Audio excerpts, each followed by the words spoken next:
Primary স্কুলের শিক্ষকতার এই যে ইন্টারভিউ তোমরা দিতে যাবে, এই ইন্টারভিউর জন্য কিন্তু ইন্টারভিউ প্রস্তুতি বা প্রিপারেশন রাখাটা খুব জরুরি। তোমরা প্রত্যেকেই জানো যে এবারে যে ভ্যাকেন্সি সেটা কিন্তু যথেষ্ট কম। অর্থাৎ যদি আমরা রেশিও অনুপাতে দেখি তাহলে পরে 4 জনের মধ্যে মাত্র একজন তোমরা কিন্তু চাকরি পাবে, আর বাকি 3 জন কিন্তু পাবে না। অতএব প্রিপারেশন প্রস্তুতি সেই লেভেলের করতে হবে যাতে করে ওই 4 জনের মধ্যে একজন সেটা যেন তুমিই হও, আর তোমাকেই হতে হবে। কারণ হচ্ছে যে তুমি যে বেকারত্বের জ্বালার মধ্য দিয়ে যাচ্ছ, তোমার যে ফ্যামিলি কন্ডিশন রয়েছে, সেই ফ্যামিলি কন্ডিশনকে কিন্তু ঠিক করতে হবে। তোমার মাথায় দায়িত্ব রয়েছে পরিবারের, তোমার মাথায় দায়িত্ব থাকতে পারে তোমার বোনের বিয়ের, তোমার মাথায় দায়িত্ব থাকতে পারে তোমার বাবা মা, বৃদ্ধ বাবা মা, তার ওষুধের, তাদের সেবা যত্নের। তুমি হতে পারো কোনো একজন বিবাহিত মহিলা যাকে শ্বশুর বাড়িতে হয়তো প্রত্যেকদিন কথা শুনতে হচ্ছে যে তুমি কি করছো সংসারে, সবটাই তো আমিই দিই, তোমার তো কোনো অবদান নেই, তুমি শুধুমাত্র রান্না বান্না করছো আর বিন্দাস থাকছো। অথবা তুমি হতে পারো একজন অবিবাহিত মেয়ে যার মাথায়ও দায়িত্ব রয়েছে সংসার সামলানো, তোমার বাবা, তোমার মা, তোমার ভাই, তোমার বোন, তাদেরকে দেখার, মানুষ করার দায়িত্ব তোমার উপরে রয়েছে। তাহলে এত কিছু অতিক্রম করার জন্য তোমাকে কিন্তু নিজের পায়ে দাঁড়ানোটা খুব জরুরি। আর নিজের পায়ে দাঁড়াতে গেলে তোমাকে অবশ্যই একটা কাজের সঙ্গে যুক্ত হতে হবে। আর যেহেতু তুমি টেট পাস করেছো, তোমার ডিএলএড ডিগ্রি আছে, ফলে তোমাকে সেই কাজটা হচ্ছে স্কুলে শিক্ষকতা করা, শিক্ষাদান করা, এই কাজের সঙ্গে তোমাকে যুক্ত হতে হবে।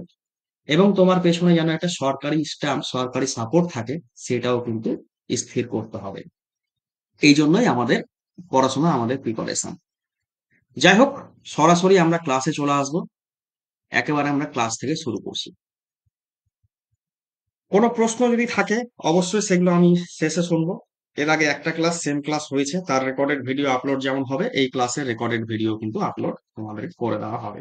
অসুবিধার কোনো কিছু নেই। প্রথমত হচ্ছে, প্রাইমারি ইন্টারভিউ দিতে যাওয়ার আগে ইন্টারভিউকে খুব গুরুত্ব দিতে হবে। কারণ এইখানে রয়েছে টোটাল 10 মার্ক। এই 10 মার্কের দুটো বিভাজন রয়েছে। প্রথমে একটা 5 মার্ক, সেটা ভাইভা বা ইন্টারভিউ। আর একটা রয়েছে 5 মার্ক, যেটা হচ্ছে অ্যাপটিটিউড টেস্ট, প্যারা টিচারদের ক্ষেত্রে এক্সপিরিয়েন্সের নাম্বার, এবং তোমাদের ক্ষেত্রে অ্যাপটিটিউড টেস্ট বা ক্লাসের একটা ডেমো দেখানো। তুমি যে শিক্ষক হবে বা শিক্ষিকা হবে, তো তুমি কেমন শিক্ষক হবে বা কেমন শিক্ষিকা হবে, তুমি আদর্শ শিক্ষক বা শিক্ষিকা হতে পারবে কিনা, এই বিষয়ে একটা ক্লাস ডেমো দেখাতে হবে। ওই জন্য ইন্টারভিউকে কিন্তু গুরুত্ব দিতে হবে। যদি ইন্টারভিউকে গুরুত্ব না দাও, শুধুমাত্র অ্যাডমিশন নিয়েছি, নোটস পিডিএফ পাবো, সেগুলো জেরক্স করব, পরীক্ষা দিতে যাওয়ার আগের দিন দেখে নেব, এইরকম মনোভাব থাকলে কিন্তু ইন্টারভিউ ভালো হবে না বাবু। তোমাদের প্রত্যেককেই একটা ইন্টারভিউর জন্য স্পেশাল খাতা বানাতে হবে, এবং সেই খাতার মধ্যে তোমার নিজের সম্পর্কে এবং নিজের জেলা সম্পর্কে প্রথমেই কিন্তু খাতাতে খুব সুন্দরভাবে তুলে নিতে হবে। কিভাবে খাতায় তুলবে সেই জন্য আমি অলরেডি গ্রুপে কিন্তু একটা পিডিএফ পাঠিয়েছি, দেখবে পূজা দেবনাথ আমারই একজন স্টুডেন্ট, সে লিখে পাঠিয়েছিল, এবং তারটাই আমি পাঠিয়েছি, এবং তার সঙ্গে যে যে কোশ্চেন গুলো লেখার কথা সেই কোশ্চেন গুলো পাঠিয়ে দেওয়া হয়েছে। এবং একটা খাতা কিন্তু আমি বানাতে বলেছি, সেই খাতাটা অবশ্যই তোমরা বানাবে। ইন্টারভিউ দিতে যাওয়ার সময় তোমাদের পোশাক পরিচ্ছদ, সেটা কিন্তু অবশ্যই শিক্ষক সুলভ হতে হবে, যথাযথ পোশাক হতে হবে। এবং সেখানে গিয়ে তুমি এখনো পর্যন্ত শিক্ষক বা শিক্ষিকা হওনি, সেখানে গিয়ে শিক্ষক বা শিক্ষিকা হওয়ার, বা তুমি শিক্ষক বা শিক্ষিকা হবে, তার জন্য একটা সেরা শিক্ষিকা বা শিক্ষক হিসেবে তোমাকে প্রমাণ করতে হবে। তার জন্য অভিনয়ের মাধ্যমে, গল্প বলার মাধ্যমে, টিএলএম ইউজ করে সেখানে কিন্তু পড়িয়ে তোমাকে দেখাতে হবে, এমন একটা জায়গাতে যেখানে কোনো ক্লাসরুম নেই, যেখানে কোনো ছাত্রছাত্রী নেই, শুধুমাত্র থাকবে তোমার সামনে কয়েকজন বিশেষজ্ঞ যারা তোমার গুণ যাচাই করবেন। এবং থাকবে হয়তো একটা ব্ল্যাকবোর্ড বা হোয়াইট বোর্ড, এবং একটা থাকবে চক বা পেন, এবং একটা ডাস্টার। এবং সেখানে তোমাকে সেই সেরা শিক্ষক বা সেরা শিক্ষিকা প্রমাণ করে দেখাতে হবে। তুমি যখন ইন্টারভিউতে দিতে যাবে তখন তোমার মধ্যে কিন্তু আত্মবিশ্বাস সঠিক পরিমাণে রাখতে হবে। কারণ আত্মবিশ্বাস সফলতার একটা সিঁড়ি। যদি ওই সিঁড়িটা থাকে, ওইখানে যদি পা দাও, তাহলে পরে কিন্তু তুমি সফলতার দিকে এগিয়ে যাবে। আর যখন তোমার মধ্যে আত্মবিশ্বাস থাকবে, তখনই তুমি ইন্টারভিউয়ার যারা থাকবে, তাদের সঙ্গে চোখে চোখ রেখে কথা বলতে পারবে। চোখে চোখ রেখে কথা বলাটা খুব জরুরি। তুমি কখনোই নিচের দিকে মুখ করে বা লজ্জিত ভাবে কথা বলবে না। কারণ তুমি একজন শিক্ষক হবে, মানে শিক্ষিকা হবে, তার জন্য তোমার মধ্যে রয়েছে আত্মবিশ্বাস, কনফিডেন্স রয়েছে। অতএব কনফিডেন্স নিয়ে চোখে চোখে কথা বলে কথা বলবেন। তারপর কথা বলার সময় যতটুকু দরকার ঠিক ততটুকুই বলবে। অতিরিক্ত কথা বলার কিন্তু কোনো প্রয়োজন নেই। যখন তুমি উত্তর দেবে, এমন কিছু প্রশ্ন আসতে পারে, সেই প্রশ্নগুলোকে খুব ভেবেচিন্তে উত্তর দেবে। বেফাঁস মন্তব্য করবে না। অবশ্যই উত্তর দেওয়ার সময় তোমাকে রাজনৈতিক দিক থেকে, ধর্মীয় দিক থেকে এবং ভাষাগত দিক থেকে নিরপেক্ষতা বজায় রেখে উত্তরটা কিন্তু দিতে হবে। এবং অবশ্যই উত্তর দেবে আগ্রহ সহকারে। যখন তুমি ইন্টারভিউ দিয়ে চলে আসবে 10 মার্কের, সেই ইন্টারভিউ দেওয়ার পরে তোমার তৈরি হবে প্যানেল। এই প্যানেল তৈরি হবে টোটাল 50 মার্কের উপর ভিত্তি করে। এর জন্য মাধ্যমিক থেকে থাকছে তোমার 5 নম্বর। অর্থাৎ তুমি মাধ্যমিকে যদি 100% নাম্বার পেয়ে থাকো, তাহলেই তোমাকে দেওয়া হবে 5 নম্বর। মানে তুমি যদি পেয়ে থাকো মাধ্যমিকে 70%, তাহলে 5-এর 70% কিন্তু তোমাকে দেওয়া হবে। অর্থাৎ 5-এর 70% মানে 5 × 70 বা 100 মানে 3.5 তোমাকে কিন্তু দেওয়া হবে। এইরকম হিসাব করে উচ্চ মাধ্যমিকের ক্ষেত্রে তোমাকে তো দেওয়া হবে 10। অর্থাৎ হয়তো তুমি পেয়েছো উচ্চ মাধ্যমিকে 75%, তাহলে তুমি পাবে 7.5। বা উচ্চ মাধ্যমিকে তুমি পেয়েছো হয়তো 55%, তাহলে তুমি পাবে কিন্তু 5.5। উচ্চ মাধ্যমিকে তুমি পেয়েছো 50%, তাহলে কিন্তু তুমি পাবে 5। একই রকম ভাবে ডিএলএড থেকে থাকছে 15 মার্ক। অর্থাৎ তুমি যদি ডিএলএড এ 100% নাম্বার পেয়ে থাকো, তাহলেই 15-তে 15 পাবে। মানে তুমি ডিএলএড এ যত পার্সেন্ট নাম্বার পেয়ে আছো, 15-র ঠিক তত পার্সেন্ট নাম্বারই কিন্তু তোমার জন্য যোগ হবে ওই 50 নম্বরের প্যানেলে। টেটের ক্ষেত্রে থাকছে 5 নম্বর। অর্থাৎ টেটে তুমি যত পার্সেন্ট নম্বর পেয়েছো, 5-এর ঠিক তত পার্সেন্ট নাম্বার পাবে একই রকম ভাবে। এক্সট্রা ক্যারিকুলার অ্যাক্টিভিটি এর জন্য রয়েছে 5 নম্বর। এই 5 নম্বরের জন্য আবার ভাগ রয়েছে 5টা, প্রত্যেকটার জন্য 1 নম্বর 1 নম্বর করে। রাজ্য লেভেলের সার্টিফিকেট প্রয়োজন, তবে আমি বলবো যদি তোমার কাছে কোনো জেলা লেভেলের সার্টিফিকেট থাকে, তাহলেও তুমি কিন্তু সাবমিট করে দেবে। যদি তোমাকে 1 নম্বর দিয়ে দেওয়া হয়, তাহলে খুবই ভালো বিষয়। আর না দিলে দুঃখের কিছু নেই। ওই জন্য বলছি, যে কোনো সার্টিফিকেট আছে, কনফিউশন হওয়ার কোনো কিছু নেই যে স্যার এটা দেবো কি ওটা দেবো। এসব করার কোনো কিছু দরকার নেই। আছে বাবা, তুমি দেখাও, তুমি দিয়ে দাও। ডকুমেন্টস ভেরিফিকেশন হবে, ওখানে বলবে যে এটা চলবে না, তখন তুমি ওই 1 নম্বরটা পাবে না। ব্যাস এইটুকুটাই। অতএব যা সার্টিফিকেট আছে তুমি কিন্তু শো করতে ভয় করবে না, পিছু পা হবে না। এবারে মোস্ট ইম্পর্টেন্ট জায়গা, সেটা হচ্ছে ইন্টারভিউ বা ভাইভা। এই ভাইভা থেকে থাকছে কিন্তু 5 নম্বর। এইখানে কিন্তু তোমার পার্সোনালিটির উপর নির্ভর করে, তোমার উত্তর দেওয়ার ক্ষমতার উপর নির্ভর করে 5-এ 5 পাওয়া যায়। অ্যাপটিটিউড টেস্ট তোমাদের নতুনদের ক্ষেত্রে, যারা প্যারা টিচার নও, তাদের ক্ষেত্রে এখানেও কিন্তু 5-এ 5 পাওয়া যায়। যদি তুমি ক্লাসের যে ডেমনস্ট্রেশন, সেটা যদি তুমি সঠিকভাবে দিতে পারো, ক্লাসের ডেমোটা, তাহলে কিন্তু 5-এ 5 পাওয়া যায়। কিভাবে ডেমো দিতে হবে এই বিষয়ে আলোচনা আমরা পরবর্তী কোনো একটা সময়ে আমরা করব। অসুবিধা নেই। তাছাড়া তোমরা প্রত্যেকেই বিভিন্ন স্কুলে, কোনো না কোনো স্কুলের সঙ্গে যুক্ত আছো, পড়িয়েছো, পড়ানোর এক্সপিরিয়েন্স আছে। প্যারা টিচার যদি কেউ হয়ে থাকে, তাহলে তাদের ক্ষেত্রে কিন্তু 5 নম্বরটা পেয়ে যাবে। কারণ যারা প্যারা টিচার রয়েছে, তাদের চাকরি করার যে অভিজ্ঞতা, সেটা অলরেডি 10 বছর হয়ে গেছে যারা রয়েছে। কারণ এই সরকার আসার পরে প্যারা টিচার নিয়োগ হয়েছে এমন কিন্তু উদাহরণ নেই। এই টোটাল হচ্ছে 50 মার্ক। এই 50 মার্কের মধ্যে যে যত বেশি পাবে, সে তত বেশি এগিয়ে থাকবে। তোমার মাধ্যমিকের নাম্বার এই সময়ে এসে আর পাল্টানোর কোনো সুযোগ নেই। উচ্চ মাধ্যমিক, ট্রেনিং, টেট, এতগুলো নম্বর কিন্তু পাল্টানোর কোনো সুযোগ তোমার কাছে আর নেই। তবে তোমার হাতে শুধুমাত্র রয়েছে কি, ইন্টারভিউ আর অ্যাপটিটিউড। এই যে 5+5 অর্থাৎ টোটাল 10 মার্ক। এই 10 মার্ক কিন্তু তোমার ভাগ্য নির্ধারণ করে দেবে। তোমার টার্গেট থাকবে এখানে 10-এ 10 পাওয়া। 10-এ 10 টার্গেট থাকলে তুমি পেতে পারো 10, 9, 8, 7, 6। 6-এর নিচে গেলে কিন্তু চিন্তার ব্যাপার বর্তমান সময়ে। ওই জন্য বলছি যে মিনিমাম যেন 6 আসে। তবে 6 টার্গেট করবে না। অবশ্যই সবসময় ভাববে যে আমি ক্লাসের ডেমো এমন ভাবে দেব, যাতে করে আমাকে 5-এ 5 দিতে বাধ্য হয়। আমি এমন ভাবে নিজেকে ওখানে উপস্থাপন করে উত্তরগুলো দেব, ভাইভা দেব, যাতে করে আমাকে 5-এ 5 দিতে বাধ্য হয়। এই মেন্টালিটি নিয়ে, এই মানসিকতা নিয়ে তোমাকে কিন্তু ইন্টারভিউর জন্য প্রস্তুত হতে হবে। এবারে আসি এক্সট্রা ক্যারিকুলার অ্যাক্টিভিটি যেটা আছে সেই জায়গাটাতে।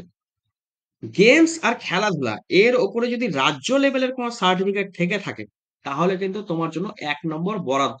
এটা কিন্তু এক্সট্রা পাওনা। যদি কারো এক্সট্রা ক্যারিকুলার অ্যাক্টিভিটি থাকে, তাহলে কিন্তু এটাকে বলা হচ্ছে সোনাই সোহাগা। যদি কারো এনসিসির সার্টিফিকেট থেকে থাকে, তাহলে সেক্ষেত্রেও কিন্তু ১ নম্বর বরাদ্দ। শিল্প ও সাহিত্যের উপরে যদি কোনো প্রকাশনী থেকে তোমার শিল্প বা সাহিত্য কোনো কিছু যদি লেখা প্রকাশ হয়ে থাকে, তাহলে তাদের যদি একটা সার্টিফিকেট তারা যদি এটা প্রদান করে থাকে, তাহলে সেই ক্ষেত্রেও কিন্তু তুমি ১ নম্বর পাচ্ছ। ড্রামা বা নাটক এর উপরে যদি কোনো সার্টিফিকেট থেকে থাকে, সেটাও সাবমিট করবে। তার জন্য কিন্তু ১ নম্বর তুমি পাবে। মিউজিকের ওপর যদি তোমার কোনো সার্টিফিকেট থেকে থাকে, সেটাকে তুমি শো করবে, ১ নম্বর পাবে। এছাড়া অন্য কোনো যদি সার্টিফিকেট থেকে থাকে, সেটা গ্যাজেটে লেখা নেই, তবু সাবমিট করবে। গ্যাজেটের বাইরে হলে নাম্বার পাবে না আমি জানি, তবু সাবমিট করবে। দিলে ভালো, না দিলে কোনো চাপ নেই, ঠিক আছে। এই টোটাল হচ্ছে আমাদের ৫ নাম্বার, সেটা হচ্ছে এক্সট্রা ক্যারিকুলার অ্যাক্টিভিটি। প্যারা টিচারদের ক্ষেত্রে এই অ্যাপটিটিউড টেস্টে যে নম্বরটা, সেটা ৫-এ ৫ই পেয়ে যাবে। ১০ বছরের বেশি অভিজ্ঞ যারা রয়েছে প্যারা টিচার, আমার জানা মতে সবাই ১০ বছরের বেশি অভিজ্ঞ, ফলে ৫ই ৫ পেয়ে যাবে। আর কেউ যদি ৮ থেকে ১০ বছরের মধ্যে থাকে, তাহলে সেই ক্ষেত্রে ৪ পাবে তারা। ফলে প্যারা টিচারদের এই গোটা নাম্বার কিন্তু সেখানে যুক্ত হয়ে যাচ্ছে। প্যারা টিচারদের ১, ২, ৩ পাওয়ার কোনো গল্প আমার মতে থাকছে না। মানে হয় ৪ পাবে, নাহলে ৫ পাবে। আমার যতদূর ধারণা সবাই কিন্তু ৫-এ ৫ই পেয়ে যাবে। যাই হোক, এই ছিল আমাদের নিয়োগ প্রক্রিয়া সম্পর্কিত বিষয়গুলো, যে আমাদের প্যানেলটা কিভাবে তৈরি করবে এবং ইন্টারভিউ দিতে যাওয়ার আগে আমাদের মানসিকতা কেমন থাকবে, এই বিষয়ে আলোচনা ছিল। এবারে আসবো, আজকে আমরা বেশ কিছু প্রশ্ন রেখেছি, টোটাল ৩০ খানা। তার মধ্যে বেশ কিছু কোয়েশ্চেন আমরা নিজেদের মধ্যে ডিসকাস করব, কিছু কোয়েশ্চেন আমিও বলে দেবো, এবং বাকি কোয়েশ্চেন বলবো যে পিডিএফ থেকে তোমরা দেখে নিও, এবং আমি কিন্তু হোয়াটসঅ্যাপে ফরওয়ার্ড করবো। এবং কোনো সমস্যা যদি থাকে, কোনো কিছু জানার থাকে, কোনো কিছু বলার থাকে, তাহলে তোমরা কিন্তু শেষের দিকে বললে আমার একটু বেশি সুবিধা হবে। তাহলে আমি পিডিএফটা কমপ্লিট করতে পারবো। শুনতে পাচ্ছ তোমরা? হ্যাঁ কি না? হ্যাঁ স্যার। হ্যাঁ স্যার। প্রথম যে কোয়েশ্চেন, সেটা দেখো লেখা রয়েছে যে আপনি কেন শিক্ষক হতে চান? ইন্টারভিউ বোর্ডে তুমি গেলে তোমার কাছে কিন্তু এই প্রশ্ন হতেই পারে। আমি আমার মতো করে আমি লিখে রেখেছি। তুমি তোমার মতো করে উত্তর দেবে। উত্তর আমি অবশ্যই তোমাদেরকে জিজ্ঞেস করব। আমি একটু বলে দিচ্ছি। প্রথমত হচ্ছে যে শিক্ষকতা একটি মহান পেশা। শিক্ষকতায় যেমন রয়েছে প্রভূত সামাজিক সম্মান, তেমনই রয়েছে সুশীল সমাজ বিনির্মাণের আদর্শ মানুষ গড়ার মতো ভূমিকা। সারা জীবন নিজেকে শিক্ষার ভেতরে আবদ্ধ রাখা, নিজে জানা ও অন্যকে জানানোর মধ্যে রয়েছে এক অন্যরকম আনন্দ। তাছাড়া এই পেশাটিকে শান্তির প্রতীক হিসাবে আখ্যায়িত করা হয়। এই জন্য আমি একজন শিক্ষক হতে চাই। শিক্ষক কেন হতে চান? এর উত্তর বিভিন্ন জনের কাছে বিভিন্ন রকম হবে। তবে সবসময় একটা জিনিস তোমরা এড করে রাখবে, যে আমি শিশুদের সঙ্গে মিশতে, শিশুদের কাছ থেকে শিখতে, শিশুদেরকে শেখাতে আমার খুব ভালো লাগে। এই কথাটা যদি যুক্ত করে দাও, তাহলে উত্তরটা আরো বেশি পারফেক্ট হয়। তোমাদের মধ্যে থেকে কেউ একজন উত্তর দাও যে আপনি কেন শিক্ষক হতে চান, নিজের মতো করে। ইন্টারভিউয়ার তোমাকে প্রশ্ন করছে, আপনি কেন শিক্ষক হতে চান?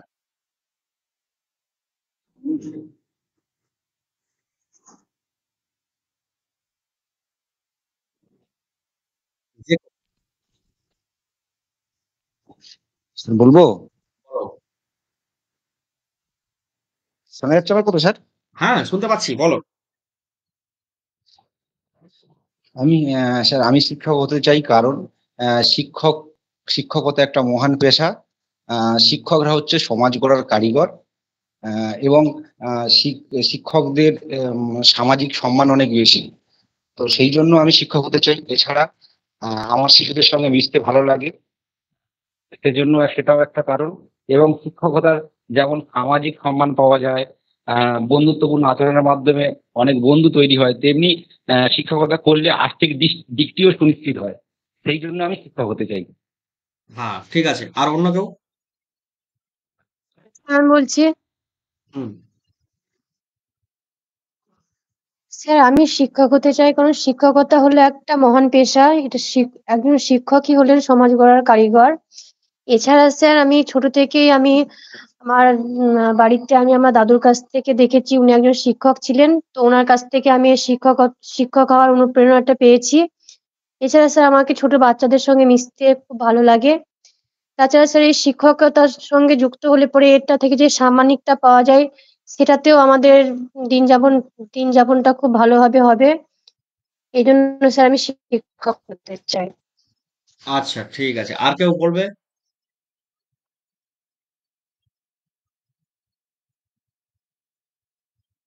স্যার আমি বলবো, হুম, বলো। শিক্ষকতা হলো সমস্ত পেশার সৃষ্টিকর্তা, যিনি ডাক্তার, ইঞ্জিনিয়ার, ব্যবসায়িক, কৃষিজীবী, যে যাই হোক না কেন, তাদের প্রথম প্রাথমিক শিক্ষাটা মায়ের কাছ থেকে শুরু হওয়ার পর এই প্রাথমিক বিদ্যালয়ে শুরু হয়। বলা হয় প্রাথমিক স্কুল হলো আমাদের জীবনের ভিত্তিস্তর। এই ভিত যতই শক্ত হবে আর ততই একটি শিশুর জীবন সমৃদ্ধ হবে, বিকশিত হবে। আমি যদি শুরুতেই তাদের ভিত তৈরি করার অংশীদার হতে পারি, তাহলে সেই প্রচেষ্টাই আমি করে চলেছি।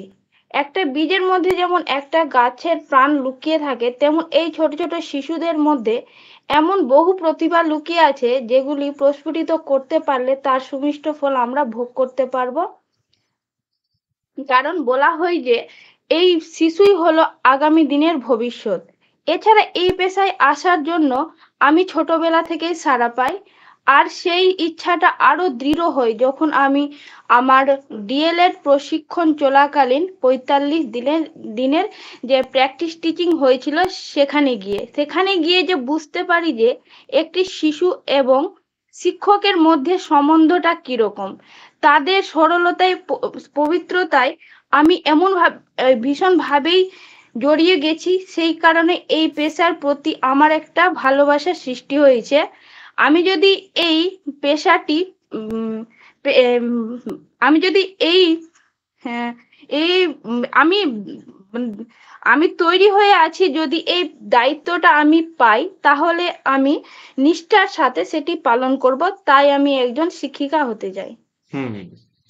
ঠিক আছে। উত্তরটা অনেকটাই বড় হলো তোমার, যদিও অতটা তো সময় পাবে না। এটাকে আরেকটু শর্টকাট করার চেষ্টা করবে, হ্যাঁ? আর হচ্ছে যে আয়নার সামনে প্র্যাকটিস করো। তোমার ঠিক আছে। অনেকবার আটকে আছে। বাড়িতে আয়নার সামনে গিয়ে হ্যাঁ, প্র্যাকটিস তাই করো। তো। হ্যাঁ? ও প্রথমবার বললাম তো তাই জন্য। হ্যাঁ, হ্যাঁ, ঠিক হ্যাঁ, আছে। হ্যাঁ। ঠিক আছে। এই ডিএলএড এ যে ট্রেনিংটা করেছিলে, সেখানে শিশুদের সঙ্গে পরিচয়, এই বিষয়টাকে তোলার চেষ্টা করবে। হ্যাঁ? এটা খুব ভালো জিনিস। আরেকজন বললে যে দাদু তোমার শিক্ষক ছিলেন, সেখান থেকে অনুপ্রেরণা পেয়েছো। এটাও খুব ভালো বিষয়। বাস্তব দিকটা বলবে। খুব ভালো বিষয়। এইভাবে ধীরে ধীরে আয়নার সামনে বলতে থাকবে, দেখবে হয়ে যাবে। হ্যাঁ? মুখস্থ না। মুখস্থ করবে না। ডেফিনেশন মুখস্থ করে নিলাম তেমন না।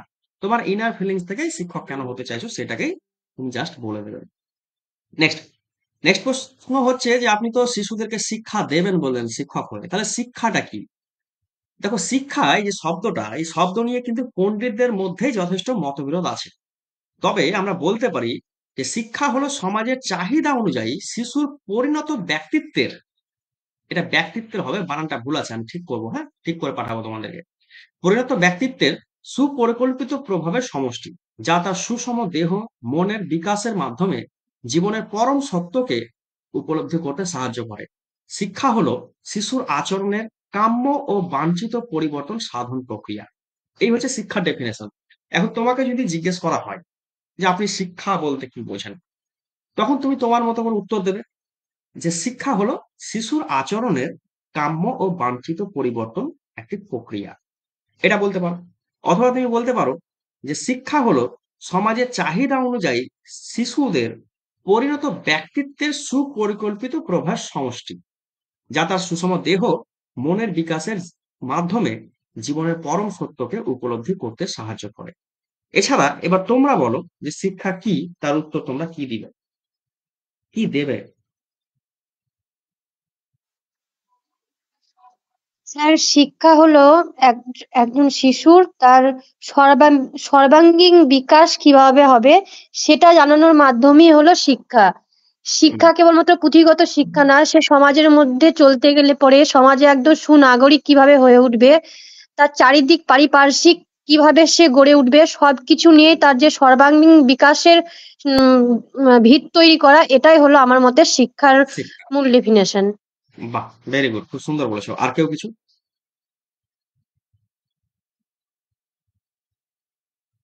আর কেউ কিছু বলবে?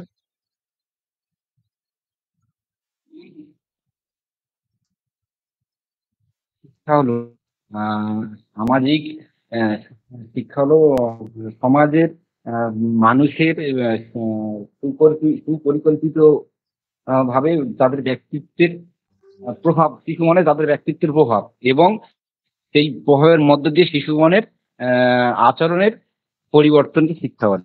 আহা, খুব সুন্দর বলেছো যে আচরণের পরিবর্তন। হ্যাঁ, খুব সুন্দর বলেছো এবং খুব ছোটর মধ্যে বলেছো, খুব ভালো হয়েছে। আচ্ছা, নেক্সট কোশ্চেনে চলে আসি তাহলে। নেক্সট কোশ্চেন হচ্ছে যে শিক্ষাকে জ্ঞান অর্জনের প্রক্রিয়া কেন বলা হয়? দেখো, শিক্ষাটা প্রথম দিকে প্রাচীন যারা শিক্ষাবিদগণ ছিলেন তারা মনে করতেন যে আমাদের যে পূর্বপুরুষদের যে জ্ঞান ভান্ডার ছিল, তারা যে জ্ঞানটা পেয়েছিল, সেই জ্ঞান ভান্ডার থেকে কিছু প্রয়োজনীয় জ্ঞান শিশুদেরকে যদি প্রদান করা যায়, তাহলে সেই জ্ঞানটা নিয়ে শিশুরা সাফল্যের সঙ্গে জীবনযাপন করতে সক্ষম হবে। তাহলে এই যে শিক্ষার মাধ্যমে শিশুরা জ্ঞানটা অর্জন করে নিল, এই জন্য বলা হচ্ছে শিক্ষাকে জ্ঞান অর্জনের একটি প্রক্রিয়া। নেক্সট, শিক্ষককে কেন শিক্ষার্থীর ফ্রেন্ড, ফিলোসোফার এবং গাইড বলা হয়? কারণ একজন শিক্ষক, সেই শিক্ষককে শিক্ষার্থীর সঙ্গে বন্ধুত্বপূর্ণ ব্যবহার করার পাশাপাশি শিক্ষার্থীকে প্রয়োজনীয় নির্দেশনা তিনি দেবেন, পরামর্শ দান করবেন এবং সেই শিক্ষার্থীর সর্বাঙ্গীন বিকাশ সাধনের চেষ্টা করবেন। তাই শিক্ষককে ফ্রেন্ড, ফিলোসোফার অ্যান্ড গাইড বলা হয়। নেক্সট হচ্ছে পরবর্তী প্রশ্ন, খেলার ছলে শিক্ষা বলতে আপনি কি বোঝেন? এখন খেলা মানে কি? আমরা ছোটবেলায় যে খেলেছি বা এখন বড় হয়ে ক্রিকেট খেলি, ফুটবল খেলি, তাহলে খেলার মধ্যে কি থাকে? খেলার মধ্যে থাকে আনন্দ, খেলার মধ্যে থাকে স্বাধীনতা, স্বতঃস্ফূর্ততা, আগ্রহ, মনোযোগ, এই সমস্তগুলো খেলার মধ্যে থাকে। তাহলে এগুলো হচ্ছে খেলার বৈশিষ্ট্য। এবার যখন কোনো একটা শিক্ষণ পদ্ধতির মধ্যে, টিচিং মেথডের মধ্যে এই ধরনের বৈশিষ্ট্যগুলো, অর্থাৎ যে টিচিং মেথডের মধ্যে আনন্দ, স্বাধীনতা, স্বতঃস্ফূর্ততা, আগ্রহ, মনোযোগ, এই সমস্ত বিষয়গুলো থাকবে, তখন সেই শিখন পদ্ধতিকে আমরা বলি খেলার ছলে শিক্ষা। নেক্সট, শিশু কেন্দ্রিক শিক্ষা বলতে কি বোঝেন?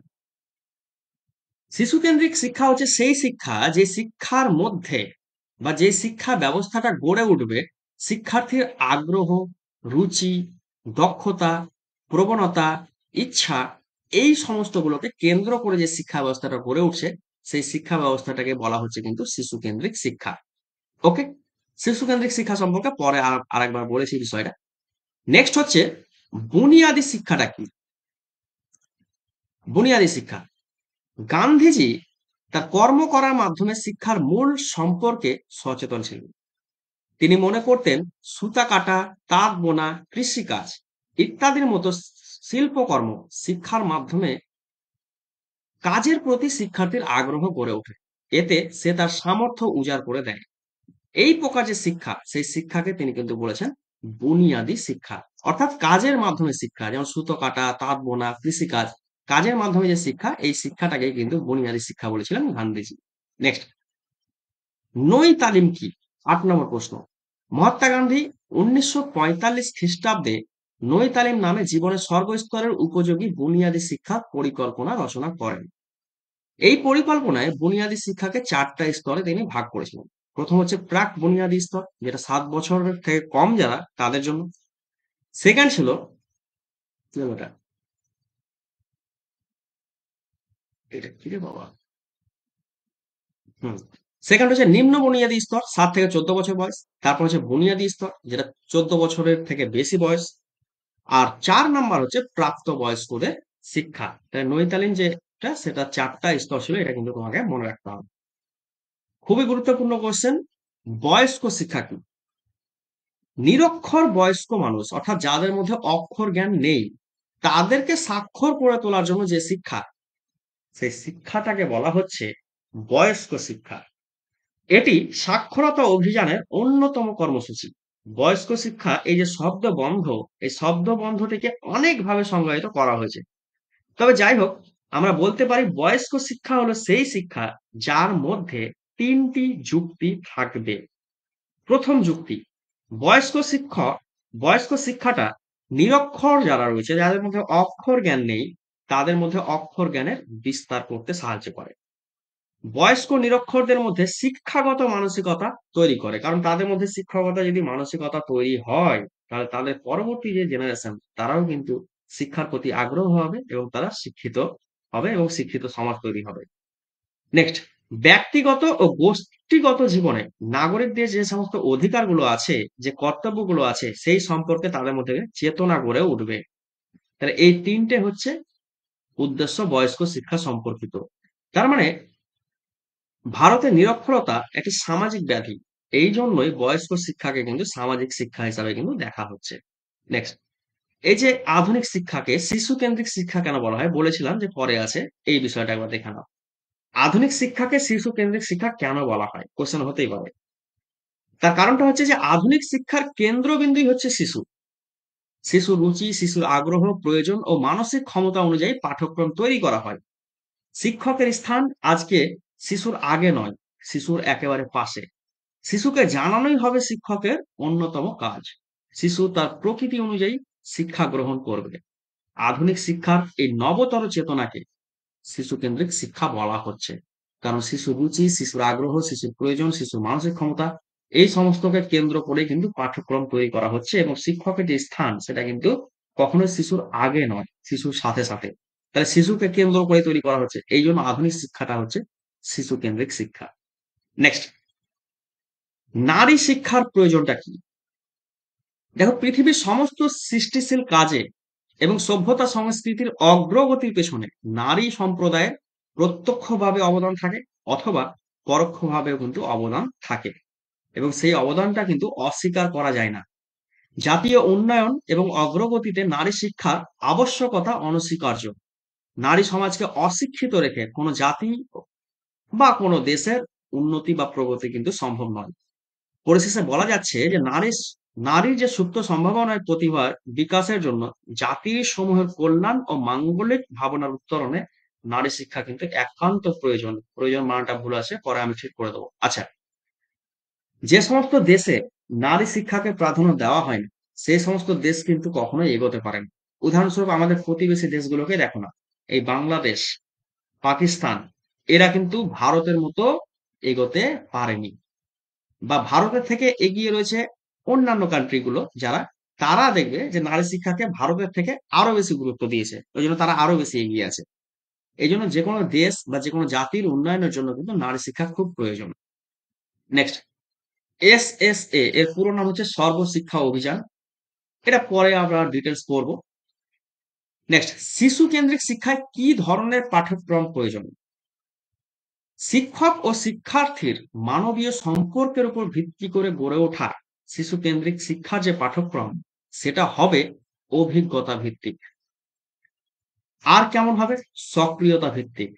আর হবে খেলা ভিত্তিক এবং সৃজনশীলতা ভিত্তিক। তাহলে বুঝতে পেরেছো যে শিশু কেন্দ্রিক শিক্ষা যে পাঠ্যক্রমটা তৈরি হবে সেটা কেমন হবে? সেটা হবে অভিজ্ঞতা ভিত্তিক, সক্রিয়তা ভিত্তিক, খেলা ভিত্তিক এবং সৃজনশীলতা ভিত্তিক। এছাড়া পাঠ্যক্রমটা হবে শিশুর চাহিদা ও জীবন ভিত্তিক এবং পাঠ্যক্রম হবে সর্বদা সময়ের সঙ্গে সঙ্গে পরিবর্তনশীল। মোট কথা, শিশুর যে প্রকৃতি, শিশুর প্রকৃতি অনুযায়ী কিন্তু পাঠ্যক্রমটাকে নির্বাচিত করতে হবে বা নির্ধারণ করতে হবে। নেক্সট প্রশ্ন, বয়স্ক শিক্ষার প্রয়োজন কি বা বয়স্ক শিক্ষার উদ্দেশ্য কি? প্রথম যেটা, সেটা হচ্ছে দেশকে নিরক্ষরতার হাত থেকে মুক্ত করার জন্য। অক্ষর জ্ঞানহীন যারা প্রাপ্তবয়স্ক রয়েছে, যাদের মধ্যে অক্ষর জ্ঞান নেই, তাদের কাছে সাক্ষরতার আলো পৌঁছে দেওয়াই হচ্ছে এর মূল উদ্দেশ্য। দ্বিতীয় হচ্ছে যে সামাজিক শিক্ষা, কর্মভিত্তিক শিক্ষা, যেমন কৃষকদেরকে শিক্ষা দেওয়া, শ্রমিকদেরকে শিক্ষা দেওয়া, এগুলো হচ্ছে উদ্দেশ্য। তৃতীয় হচ্ছে যে বয়স্কদের মধ্যে বিভিন্ন সরকারি কর্মসূচি, বিভিন্ন আইন, বিচার সংক্রান্ত যে চেতনা, সেটাকে বৃদ্ধি ঘটানো। বিশেষ করে নারী শিক্ষা, তপশিলি জাতি ও উপজাতি এবং যারা পিছিয়ে পড়া শ্রেণী, দুর্বল শ্রেণী, তাদের শিক্ষার প্রসারে জোর দেওয়া হয় এই বয়স্ক শিক্ষার মাধ্যমে। পরের প্রশ্ন, নবোদয় বলতে আপনি কি বোঝান? 1986 খ্রিস্টাব্দের জাতীয় শিক্ষানীতির অন্যতম সুপারিশ হলো নবোদয় বিদ্যালয়। প্রতিভাবান শিক্ষার্থীদের জন্য খরচের কথা না ভেবে, যারা খুব প্রতিভাবান তাদের জন্য উন্নত মানের শিক্ষার সুযোগ দানের উদ্দেশ্যে প্রত্যেকটা জেলায় একটি করে, অর্থাৎ সারা দেশে নির্দিষ্ট নামাঙ্কিত বিদ্যালয় স্থাপন করতে হবে। যারা ক্লাস 5 পাস করে গেছে এই রকম শিক্ষার্থীরা ক্লাস 6 এ ভর্তির জন্য পরীক্ষা দেবে, দিয়ে নবোদয় বিদ্যালয়ে ভর্তি হবে। এই নবোদয় বিদ্যালয়ে 6 থেকে 12 পর্যন্ত পঠন পাঠন চলবে। 7 বা 8 শ্রেণী পর্যন্ত মাতৃভাষায় বা আঞ্চলিক ভাষাতেই তাদের পড়াশোনা হবে এবং 8 ও 9 এই লেভেল থেকে তাদের শিক্ষার যে ভাষা সেটা হবে হিন্দি অথবা ইংরেজি। নবোদয় বিদ্যালয়ে আর্টস, সায়েন্স, ভোকেশনাল প্রভৃতির ব্যবস্থা থাকবে। প্রত্যেকটা শ্রেণীতে 2টো করে বিভাগ থাকবে এবং একটা বিভাগে 40 জনের বেশি শিক্ষার্থী থাকবে না। আর এই নবোদয় বিদ্যালয়গুলো সেন্ট্রাল গভর্নমেন্ট, কেন্দ্রীয় সরকারের অধীনে থাকবে। অন্যান্য বিষয়ের সঙ্গে কম্পিউটার থাকবে, শিক্ষার ব্যবস্থা থাকবে বিদ্যালয়গুলোতে, কম্পিউটার শিক্ষা। বাড়ি থেকে বিদ্যালয়ে যাওয়ার যে খরচ, বেশভূষা, খাওয়া দাওয়া, বইপত্র, সমস্ত যাবতীয় খরচ সেটা কিন্তু কেন্দ্রীয় সরকার বহন করবে। তার মানে বুঝতে পারা যাচ্ছে যে নবোদয় বিদ্যালয় হচ্ছে একটা আবাসিক, আবাসিক মানে হচ্ছে যেখানে গিয়ে ছাত্রছাত্রীরা থাকবে, সেখানে পড়াশোনা করবে, সেখানে খাওয়া দাওয়া করবে, সেখানে থাকবে, এবং সেটা হচ্ছে অবৈতনিক, অর্থাৎ তাদের কিন্তু কোনো প্রকারের খরচ লাগবে না, সমস্ত খরচই কেন্দ্র সরকার বহন করবে। নেক্সট প্রশ্ন, ভারতে নারী শিক্ষা সম্প্রসারণে দুটো সমস্যার কথা। এই যে নারী শিক্ষা, অর্থাৎ নারীর দিকে শিক্ষার দিকে এগিয়ে দিতে হবে, খুবই ভালো কথা, এবং নারীরা শিক্ষাতে অনেক এগিয়ে এসেছে, কিন্তু তবুও অনেক সমস্যা রয়েছে নারী শিক্ষার ক্ষেত্রে। প্রথম হচ্ছে সামাজিক কারণ। দেখো, বর্তমানকালে ভারতীয় সমাজে মনে করা হয় যে মেয়েদের যারা বাবা মা রয়েছেন তাদের প্রাথমিক দায়িত্ব হচ্ছে যে মেয়েদের বিয়ে দিয়ে দেওয়া। বিয়ের পর মেয়েদের দায়িত্ব হচ্ছে যে ঘর সংসার করবে, সন্তান লালন পালন করবে, এটাই হচ্ছে মেয়েদের দায়িত্ব। এর ফলে কি হচ্ছে যে অনেক মেয়ে স্কুলে ভর্তি হচ্ছে, কলেজেও ভর্তি হচ্ছে, কিন্তু স্কুল বা কলেজে ভর্তি হওয়ার পরেও তারা কিন্তু পড়ালেখা শেষ করতে সক্ষম হচ্ছে না।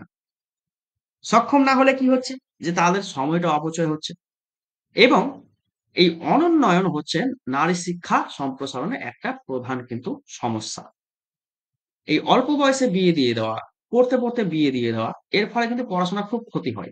এবার অনেক পরিবার আছে যারা বিয়ের পরে হয়তো পড়াশোনাটা চালানোর সুযোগ দেয়, আবার অনেক পরিবার আছে বিয়ে হলেই কিন্তু পড়াশোনা সেখানে সমাপ্ত হয়ে যায়। এটা একটা সামাজিক কারণ। দ্বিতীয় হচ্ছে অর্থনৈতিক কারণ। দারিদ্র শিক্ষার কিন্তু প্রধান বাধা হচ্ছে দারিদ্র। যে পরিবারগুলো আছে দরিদ্র পরিবার, সেখানে বহু সন্তান থাকলে এমন অনেক পিছিয়ে পড়া জায়গা রয়েছে, এখনো বহু মানুষ আছে যারা কিন্তু বহু সন্তান নেয় এবং তারা কিন্তু অর্থনৈতিক দিক থেকে পিছিয়ে। যারা অর্থনৈতিক দিক থেকে বা শিক্ষার দিক থেকে একটু এগিয়ে আছে, তারা কিন্তু বহু সন্তানের দিকে আর যাচ্ছে না। দেখবে অনেক শিক্ষিত মানুষ আছে তারা কিন্তু 2টো বাচ্চা নিচ্ছে, কেউ কেউ একটা নিচ্ছে, তারা কিন্তু বেশি নিচ্ছে না। কিন্তু যারা পিছিয়ে পড়া আছে, যাদের মধ্যে আর্থিক অভাব রয়েছে, তাদের ক্ষেত্রে দেখা যাচ্ছে যে কারো 5টা বাচ্চা, কারো 6টা বাচ্চা, এইরকম কিন্তু আছে। গ্রামের দিকে যদি যাও তাহলে কিন্তু এই ব্যাপারগুলো দেখতে হবে, শহরের দিকে কিন্তু অতটা নেই। তো যারা আর্থিকভাবে পিছিয়ে রয়েছে এমন যারা অভিভাবক রয়েছেন, তারা মনে করেন যে মেয়েদেরকে আর পড়াশোনা করিয়ে করব কি? পড়াশোনা করানো মানে তো সবই টাকা পয়সা খরচ। অতএব এর বিয়ে শাদী দিয়ে দাও, বা না দিলে পরে একে অন্য কোনো একটা বাড়িতে কাজ করতে পাঠাও, সেখান থেকে কিছু টাকা পয়সা আসবে, সেটা সংসারের কাজে, ফ্যামিলি কাজে লাগবে। তাহলে এই যে ভাবনা চিন্তাগুলো, এই যে মেন্টালিটি গুলো, এই মেন্টালিটিও কিন্তু নারী শিক্ষা সম্প্রসারণ করতে খুব সমস্যা বা খুব বাধার সৃষ্টি করছে। বুঝতে পেরেছো? নেক্সট, কিন্তু যদি শিক্ষা হয়ে যায়, বয়স্ক শিক্ষা হয়, বয়স্কদের মধ্যে যদি শিক্ষা থাকে, তাহলে তাদের কাছ থেকে পরবর্তী জেনারেশন জানবে। সেই ক্ষেত্রে কিন্তু বহু সন্তান নেওয়া এই সিস্টেমটা কিন্তু ধীরে ধীরে বন্ধ হয়ে যাবে। বর্তমান সময়ে অনেকটা কমে এলেও বহু এলাকা আছে যেখানে কিন্তু বহু সন্তান নেওয়ার প্রথা এখনো কিন্তু চালু রয়েছে। নেক্সট, বিদ্যালয়কে সমাজের ক্ষুদ্র সংস্করণ বলা হয়, কিন্তু কেন বলা হয়? দেখো, বিদ্যালয় একটা সামাজিক প্রতিষ্ঠান। বিদ্যালয়ের মধ্যে শিক্ষক থাকে যিনি সমাজের, শিক্ষার্থী যারা পড়তে আসছে তারাও সমাজে, এবং শিক্ষার্থী যারা গার্জেন অভিভাবক তারাও কিন্তু সমাজের। তো এই যে প্রতিষ্ঠানটি সেটা শিশুর ব্যক্তিগত জীবনে সব রকম সম্ভাবনা পরিপূর্ণভাবে বিকশিত হয় এবং সে ভবিষ্যতে সমাজে জীবনযাপনে সমর্থ হয়ে ওঠে। আধুনিক যে শিক্ষা সেই শিক্ষা কিন্তু হচ্ছে শিশু কেন্দ্রিক। তো শিশুর সর্বাঙ্গীন বিকাশ সামাজিক পরিবেশের মধ্যে সম্ভব, কিন্তু শিশুর সমাজমুখী ব্যক্তিত্ব বিকাশের জন্য সামাজিক পরিবেশটা সব সময় আদর্শ হয় না। তাই বিদ্যালয় সমাজের প্রতীক রূপে সাজিয়ে তোলার চেষ্টা করা হয়। বিদ্যালয়কে সমাজের প্রতীক রূপে সাজিয়ে তোলার চেষ্টা করা হয়। সুতরাং বিদ্যালয় এবং সমাজ হচ্ছে অঙ্গাঙ্গিভাবে জড়িত। একটাকে বাদ দিলে অন্যটা ভাবা যাবে না। তাই শিক্ষাবিদ ডিউই তিনি বলেছিলেন যে school is a purified, simplified and better balance society. এই জন্য বিদ্যালয়কে কিন্তু সমাজের ক্ষুদ্র সংস্করণ বলা হচ্ছে। নেক্সট, পরের প্রশ্ন, শিক্ষাকে অভিজ্ঞতার পুনর্গঠন বলা হয় কেন? সমাজ, সভ্যতা, মানুষ সবই পরিবর্তনশীল সময়ের সঙ্গে সঙ্গে। তাই প্রয়োগবাদী দার্শনিকদের মতে সেই কারণে শিক্ষাও পরিবর্তনশীল। চিরন্তন, শাশ্বত, সনাতন ইত্যাদি শব্দ কিন্তু মূল্যহীন। সময় পরিবর্তনের সঙ্গে সঙ্গে জীবন ও জগৎ সম্পর্কিত যে ধ্যান ধারণা সেগুলো বদলাতে হয়। তো এই পরিবর্তিত সময়ের সঙ্গে সঙ্গে তাল মিলিয়ে নতুন নতুন অভিজ্ঞতা বা ধারণাগুলোকে গঠন করে দেয় শিক্ষা। এই জন্য শিক্ষাকে বলা হচ্ছে অভিজ্ঞতা পুনর্গঠন। সময়ের সঙ্গে সঙ্গে পরিবর্তনশীল হচ্ছে এবং পুনর্গঠন হচ্ছে। নেক্সট, শিক্ষা ও দর্শনের সম্পর্কটা কি? শিক্ষা ও দর্শন পরস্পর নানাভাবে সম্পর্কিত। বলা হচ্ছে শিক্ষা প্রক্রিয়ায় বিভিন্ন উপাদানের উপর দর্শন প্রভাব বিস্তার করে। যেমন শিক্ষার লক্ষ্য নির্ধারণ করে দেয় নির্দিষ্ট দর্শন ভাবনা। শিক্ষার আদর্শ দার্শনিক চিন্তাধারার দ্বারা প্রভাবিত হয় বলে পাঠ্যক্রম নিয়ন্ত্রণ করে দর্শন। পাঠ্যপুস্তক রচনাতে কাজ করে নির্দিষ্ট দার্শনিক দৃষ্টিকোণ। অন্যদিকে শিক্ষা পদ্ধতি, শিক্ষকের কর্তব্য, মূল্যায়ন সম্পর্কিত ধারণাতেও আমরা কিন্তু প্রত্যক্ষ করি দর্শনের সঙ্গে প্রত্যক্ষ হস্তক্ষেপ। আসলে শিক্ষা দর্শন শিক্ষার ক্ষেত্রে একটি অপরিহার্য বিষয়। এই হচ্ছে শিক্ষা ও দর্শনের সম্পর্ক। খুবই গুরুত্বপূর্ণ প্রশ্ন যে আদর্শ শিক্ষকের 4টা বৈশিষ্ট্য বলা। আদর্শ শিক্ষক কেমন হবেন? আদর্শ শিক্ষক হবেন শিক্ষার্থীর বন্ধু, একজন দার্শনিক এবং একজন পথপ্রদর্শক। আদর্শ শিক্ষক হবেন দলীয় রাজনীতির সংস্রব মুক্ত, অর্থাৎ তিনি কোনো একটা রাজনৈতিক দলকে হয়তো সাপোর্ট করেন, কিন্তু বিদ্যালয় চত্বরে শিক্ষার্থীদের সামনে তিনি কিন্তু হবেন দলীয় রাজনীতির সংস্রব মুক্ত, অর্থাৎ তিনি নির্দল হবেন, রাজনীতির ঊর্ধ্বে হবেন। মানুষ হিসাবে শিক্ষককে উন্নত ব্যক্তিত্ব এবং চরিত্রের অধিকারী হতে হবে, কারণ আমরা প্রত্যেকে জানি একজন শিশু সে কিন্তু তার চরিত্র কপি করে কোথা থেকে? একজন শিক্ষক বা একজন শিক্ষিকার কাছ থেকে। ওই জন্য একজন শিক্ষককে অবশ্যই উন্নত ব্যক্তিত্বের এবং উন্নত চরিত্রের অধিকারী হতে হবে।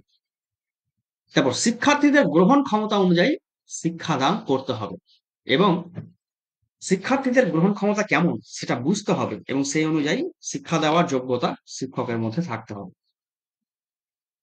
পরের প্রশ্ন, মূল্যবোধ বলতে কি বোঝান? মূল্যবোধ শব্দটি, শব্দ বানানটা ভুল আছে, ঠিক করব।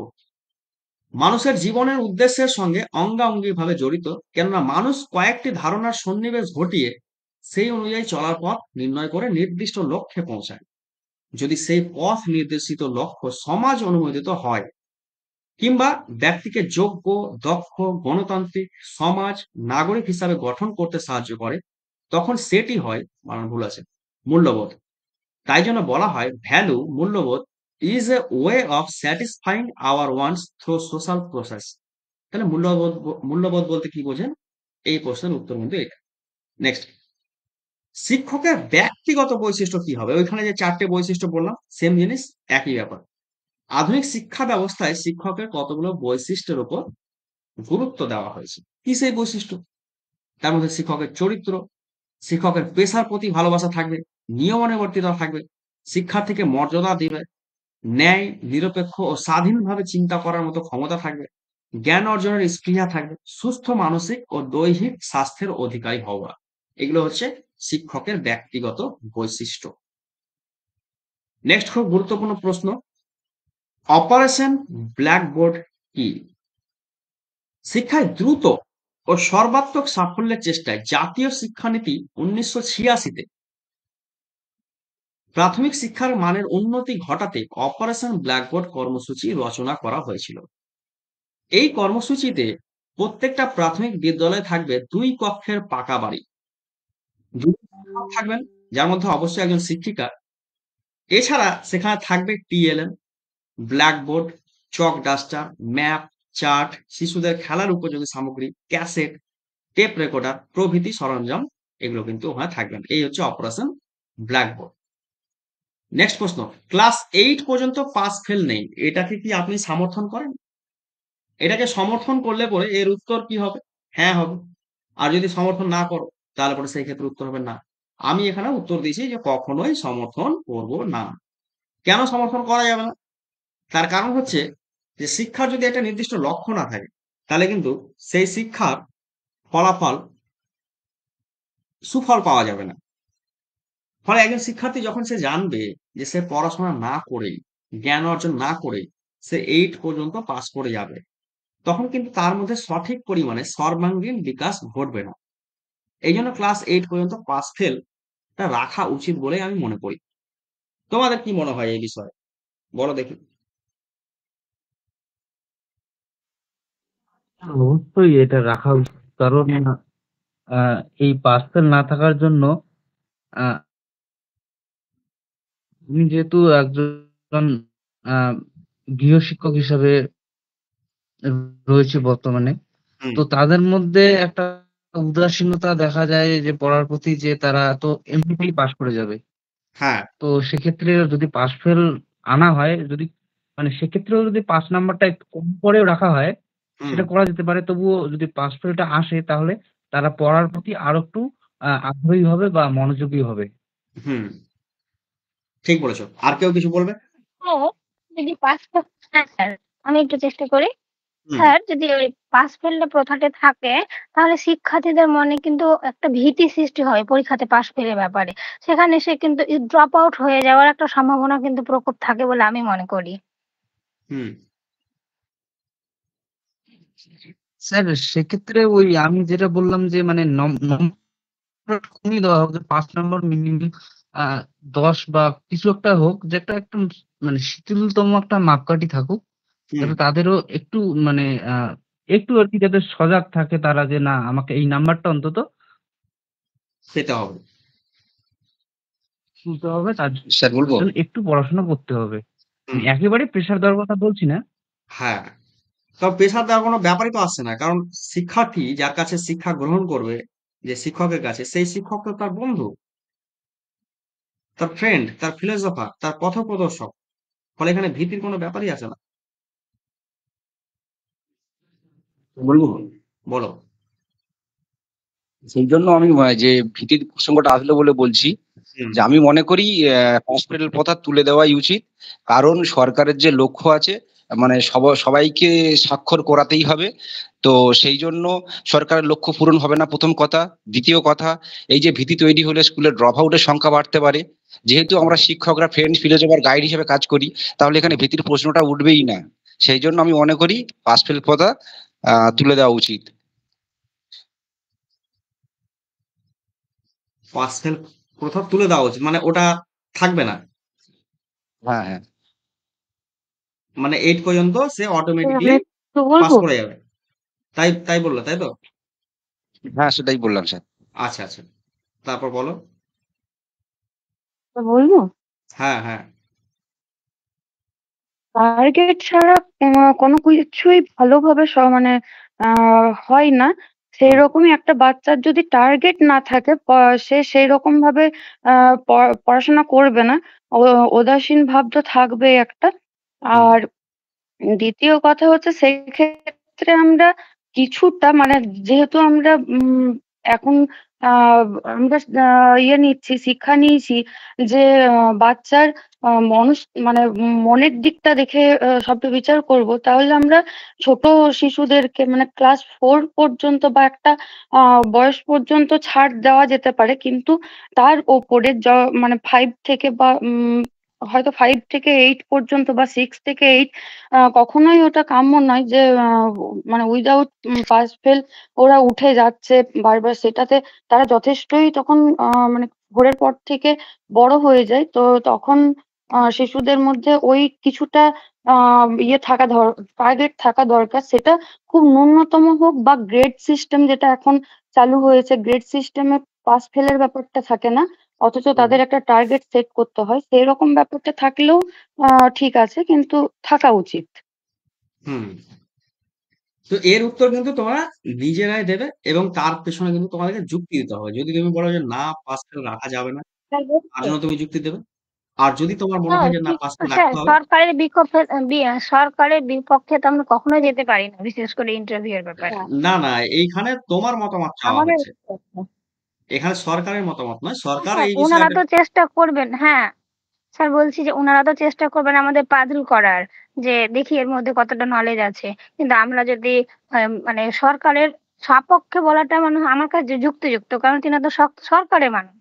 আমার মতামত আমি ব্যক্ত করলাম। না, সেটা তুমি স্যার তোমার বলুন। স্যার এই মতামত দেবে। বিষয়ে আমি একটু উত্তর দেব। হ্যাঁ হ্যাঁ হ্যালো হ্যাঁ হ্যাঁ স্যার, আমি পাস ফেল কথা তুলে দেওয়ার পক্ষেই কিছু কথা বলবো।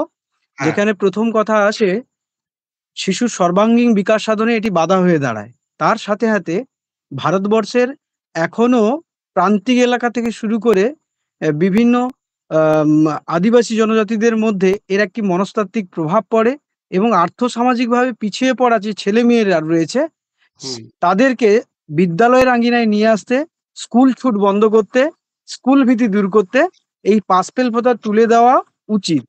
হুম হ্যাঁ হ্যাঁ হ্যাঁ, ঠিকই বলেছো। আর আর কেউ কিছু? স্যার ওটাই আমিও বলতে চাইছি যে সরকার যে 100% শিক্ষিত হওয়ার লক্ষ্যে এগোচ্ছে, সেই হিসেবে হুম আমরা যদি চলি তাহলে পাস ফেল প্রথা তুলে দেওয়া উচিত। কারণ অনেক সময় দেখা যায় যে ফেল করে গেলে তাদেরকে হয়তো আর পড়ালো না, বা হুম ছাত্রছাত্রীদের মধ্যে একটা ভয় ভীতি কাজ করছে। কিন্তু পাস ফেল প্রথা যদি তুলে দেওয়া হয়, ছাত্রছাত্রীরা ভয় ভীতিহীন ভাবে ভার মুক্ত ভাবে শ্রেণীকক্ষে আসবে এবং হুম তারা পড়াশোনা করবে। শুধু পড়াশোনা তো নয়, হুম পড়াশোনার পাশাপাশি তাদের যে আরো যে কালচারাল অ্যাক্টিভিটি আছে সেগুলোও করবে। কারণ হুম অনেক সময় দেখা যায় অনেক ছাত্রছাত্রী আছে পড়াশোনায় ভালো নয়, কিন্তু হুম তাদের সহপাঠক্রমিক কার্যাবলী গুণাবলী ভালো। কিন্তু হুম দেখা গেল সে যদি ক্লাসে ফেল করে যায় তখন হয়তো বিদ্যালয়ে এলো না। কিন্তু হুম আমরা যদি সার্বিকভাবে বিবেচনা করি, হয়তো পড়াশোনাতে কম থাকলেও কেউ হয়তো ড্রয়িং, কেউ হয়তো নাচ, কেউ হয়তো আবৃত্তিতে ভালো, তাদেরকে হ্যাঁ, সেই দিকে তো আমরা উৎসাহিত করতে পারি। অবশ্যই অবশ্যই। বাহ, খুব সেক্ষেত্রে পাস ফেল কথা তুলে ধরাই উচিত। হ্যাঁ হ্যাঁ, খুব সুন্দর আলোচনা হলো, এবং দুই পক্ষেরই কিন্তু আলোচনা হয়েছে। এবার তোমাদের ইচ্ছে মতো যেটা উত্তর হবে সেটাকে তোমরা কিন্তু গ্রহণ করবে। স্যার আমি হ্যাঁ, বলবো। হ্যাঁ, বলছি এরকম ব্যাপার আছে যে সরকার বিরোধী বলা যাবে না ইন্টারভিউতে, মানে না, ওটা নেগেটিভ ইফেক্ট ফেলতে তেমন পারে। তেমন কোনো ব্যাপার নেই, তেমন কোনো ব্যাপার নেই। এখানে নিজের মতামত চাওয়া হচ্ছে। তা আপনি কি ভাবছেন? স্যার এবার তুমি তোমার যুক্তিটা দেবে। হ্যাঁ হ্যাঁ স্যার এটা স্যার কিন্তু বল বলা হয় যতটা সম্ভব সরকার বিরোধী মতামতগুলো পোষণ না করতে, মানে আমরা এমন ভাব হ্যাঁ, করব যে যতটা সরকারের সম্ভব, সাথে আমরা হ্যাঁ, সহমত আছি। সরকার ঠিক নয়, মানে নিয়ম যেটা, নিয়ম বিরুদ্ধে যাব না। হ্যাঁ, এখানে তো বলা হলো পাস ফেল প্রথা ফিরিয়ে আনা মানে কি, যে আমরা সরকারের সিদ্ধান্তটা মেনে নিতে পারছি না, হ্যাঁ তার মানে তো এক ধরনের সরকার বিরোধী হলো। হ্যাঁ, নিয়ম বিরুদ্ধই হলো। কিন্তু যেটাই বলো না স্যার কেন, আমি একটু গুছিয়ে বলার চেষ্টা করব। হ্যাঁ বলো শুনি। স্যার সবকিছুর নেতিবাচক এবং ইতিবাচক দিক থাকে। পাস ফেল থাকলে এলিমেন্টারি এডুকেশন বা প্রাথমিক শিক্ষা সম্পূর্ণ হওয়ার আগে ড্রপ আউট হয়ে যাওয়া বা স্কুল ছুট হয়ে যাওয়ার সম্ভাবনা থেকে থাকে। শিক্ষার্থীদের ওপর পরীক্ষার চাপের সৃষ্টি হয়। এছাড়া সরকার যে 100% সাক্ষরতার দিকে এগিয়ে নিয়ে যাচ্ছে সেটা কিন্তু আর সম্ভবপর হয়ে ওঠে না। থেকে পাস ফেল না থাকলে শিশুরা কিন্তু আনন্দ চিত্তে মুক্ত মনে স্বতঃস্ফূর্তভাবে বিদ্যালয়ে আসবে, এবং সেক্ষেত্রে স্কুল ছুট হয়ে যাওয়ার সম্ভাবনাও কমে যাবে। হুম, বাহ, খুব সুন্দর হয়েছে। তাহলে তোমরা এটাই উত্তর নিও, যে সমর্থন করি, এই উত্তরটাকে তাহলে নিও। এর সপক্ষে যুক্তিগুলো আর কিন্তু আমরা খুব জানি সুন্দর যে সুন্দর হয়েছে। সরকার আমাদের কি হুম, রকম করছে, সরকার জানি আমাদের কি করছে না করছে, আমরা সবাই অবগত, যেহেতু সকলে আমরা মোটামুটি অ্যাডাল্ট, প্রায় সকলেই অ্যাডাল্ট। কিন্তু আমার মনে হয় যে এটা যুক্তিযুক্ত, সরকারের বিরোধী বা সরকারের যেটা করছে সেটা ভালো বলতেই হবে, কারণ আমরা উলঙ্গ রানীকে দেখতে এখন অভ্যস্ত হয়ে গেছি। এইসব ইয়ে করো না, ক্লাস রেকর্ড হচ্ছে। হ্যাঁ, নেক্সট ঠিক আছে স্যার, এটা একটু কেটে দিবেন তাহলে। নেক্সট নেক্সট প্রশ্ন হচ্ছে, কি অর্থে শিক্ষা প্রগতিশীল? দেখো, এগুলো যে উত্তরগুলো লেখা রয়েছে না, এগুলো সব নিজের মতো করে লেখা রয়েছে, প্রত্যেকের উত্তর কিন্তু আলাদা আলাদা হবে, প্রত্যেকের বলার ভঙ্গি আলাদা হবে। এখানে তো পার্থক্য হবে ইন্টারভিউ নাম্বারে। হ্যাঁ, কিন্তু কোয়েশ্চেন গুলো জানাটা খুব জরুরি, যে কোন ধরনের কোয়েশ্চেন গুলো রেডি করব, এবং তার উত্তরগুলো নিজের মতো করে রেডি করাটা জরুরি। ওই জন্য আমি বলেছি ইন্টারভিউর একটা খাতা তৈরি করতে, এবং সেই খাতাতে তোমরা কিন্তু নিজেদের মতো করে উত্তর লিখবে। ওকে, কি অর্থে শিক্ষা প্রগতিশীল? দেখো, শিক্ষার মাধ্যমেই আমরা আমাদের সমাজ সাংস্কৃতিক উত্তরাধিকারীকে আরো সমৃদ্ধ করে তুলতে পারি। যুগের পরিবর্তনের সঙ্গে সঙ্গে শিক্ষায় কোনো জাতিকে উত্তরোত্তর সংস্কৃতির সমৃদ্ধির দিকে এগিয়ে নিয়ে যেতে পারে। এই জন্য শিক্ষা হচ্ছে প্রগতিশীল। নেক্সট, বহুমুখী পাঠ্যক্রম বলতে কি বোঝান? আমাদের দেশে সর্বপ্রথম মাধ্যমিক শিক্ষা স্তরে মুদালিয়ার কমিশনই একটি বহুমুখী পাঠ্যক্রমের রূপরেখা প্রস্তুত করেন। এতে সকলের আবশ্যিক পাঠ্য হিসাবে থাকবে কতগুলি কেন্দ্রীয় বিষয় বা কোর সাবজেক্ট, এবং কতগুলি থাকবে ঐচ্ছিক বিষয়। ওই ঐচ্ছিক বিষয় এবং কেন্দ্রীয় বিষয়ের অংশের পাঠ্যক্রমকে সাধারণভাবে বহুমুখী পাঠ্যক্রম হিসাবে আখ্যায়িত করা হয়। বহুমুখী পাঠ্যক্রমের উপর একটা পিডিএফ আমি পরে দেব। নেক্সট, এই কোশ্চেনটা আলোচনাযুক্ত। অনেকেই বলে মিড ডে মিল নাকি পঠন পাঠনের ক্ষতি করছে, এই বিষয়ে আপনার মতামত কি? এর উত্তরটা তোমরা কিভাবে দেবে? স্যার, মিড ডে মিল কখনোই পঠন পাঠনের ক্ষতি করছে না। অনেক দরিদ্র সম্প্রদায় আছে যারা ঠিকমতো পুষ্টি পায় না, সেক্ষেত্রে মিড ডে মিল তাদের পুষ্টি প্রদান করছে। এছাড়াও অনেকেই আছে মিড ডে মিলের প্রভাবে কিন্তু স্কুল ছুটটাও বন্ধ হয়ে যাচ্ছে, কারণ হুম, তাদের পড়াশোনার পাশাপাশি যেখানে মিড ডে মিল পাচ্ছে, দুপুরে পেট ভরে খাওয়ার খেতে পাচ্ছে, সেই হুম, কারণেও কিন্তু অনেক ছাত্রছাত্রী আছে প্রত্যন্ত গ্রামের হুম, যারা বিদ্যালয়ে আসছে। তাই মিড ডে মিল কখনোই পঠন পাঠনের ক্ষতি করছে না, পঠন হুম। পাঠনের পাশাপাশি তাদেরকে সঠিকভাবে পুষ্টি প্রদান করছে। হ্যাঁ, ভালো বলেছো, কিন্তু পঠন পাঠনের ক্ষতি করছে না, এটা এটা জন্য কয়েকটা কথা বলে দাও কিছু। তুমি সবগুলো বলেছো, মিড ডে মিলের উপকারিতা বলেছো, কিন্তু পঠন পাঠনের যে ক্ষতি করছে না, সেটা কিন্তু হাইলাইট হলো না। আচ্ছা, পঠন মিড ডে মিল হ্যাঁ বলুন। হ্যাঁ, টিফিন টাইমে দেওয়া হয়, এটা অ্যাড করে দিলে হবে ওর সাথে। আহ হ্যাঁ, মানে মিড ডে মিল করলেই হবে, করে হ্যাঁ, ম্যাম হ্যাঁ, না, দেখুন। আমি বলতে চাইছি যে মিড ডে মিল পঠন পাঠনের ক্ষতি করছে না। তুমি মিড ডে মিলের উপকারিতা বলেছো, খুবই ভালো দিক, কিন্তু আমি বলতে চাইছি পঠন পাঠনের ক্ষতি করছে না, এটা তুমি বোঝাও।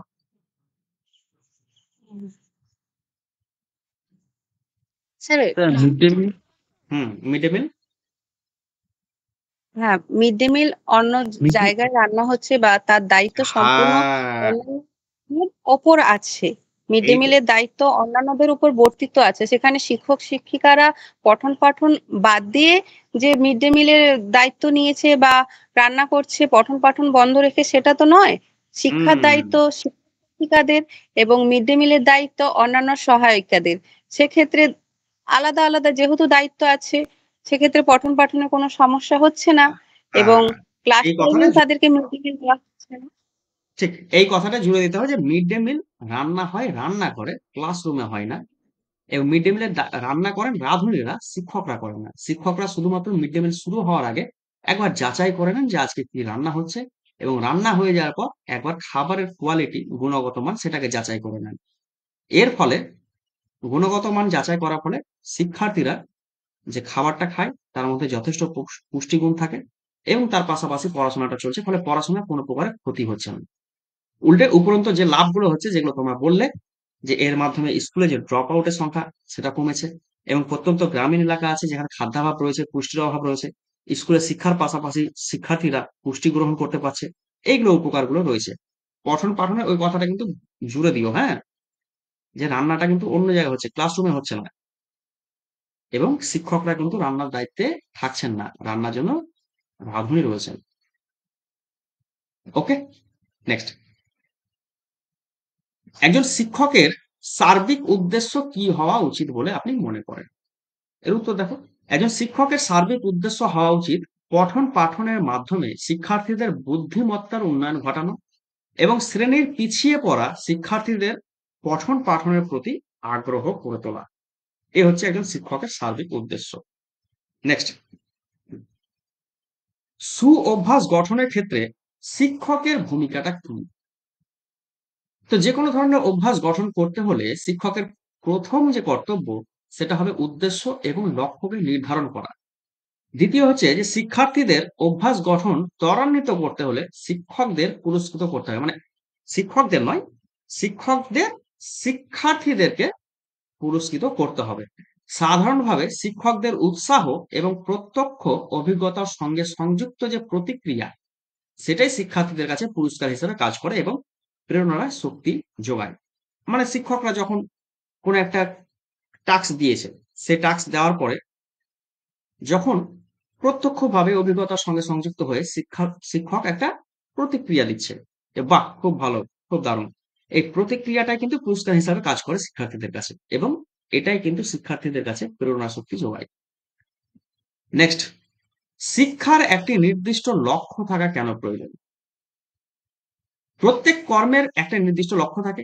উদ্দেশ্যহীন কর্মে সময় এবং শক্তি এই দুটোরই কিন্তু অপচয় ঘটে এবং যদি উদ্দেশ্যহীন হয় তাহলে সেক্ষেত্রে সাফল্যের নিশ্চয়তা সেটা কিন্তু থাকে না।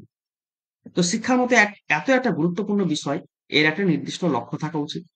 কিন্তু যুগে যুগে শিক্ষার যে উদ্দেশ্য সেটাও কিন্তু পরিবর্তিত হয়েছে। প্রাচীন ভারতের শিক্ষার যে লক্ষ্য ছিল সেটা মোক্ষ ও মুক্তি লাভ। সা বিদ্যা যা যা বিমুক্ত হয়ে।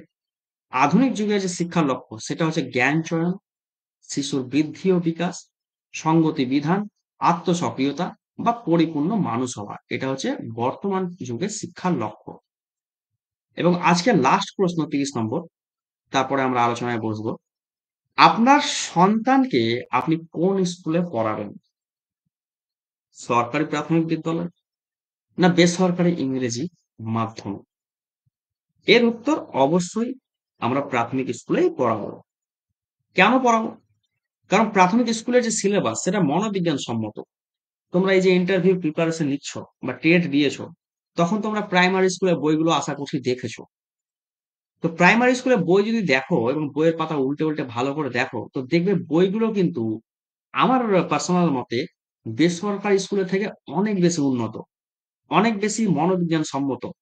কারণ প্রত্যেকটা লাইন যদি তুমি পড়তে শুরু করো এবং সেগুলো যদি শিশুদেরকে প্রোভাইড করতে শুরু করো, তাহলে কিন্তু তাদের মধ্যে প্রচুর ডেভেলপ হবে। তোমরা যদি বইগুলো খুলে দেখো, এবং বইয়ের বোঝাটাও কিন্তু খুব কম। পড়াশোনার পাশাপাশি সরকারি স্কুলে খেলাধুলার সুযোগ থাকে।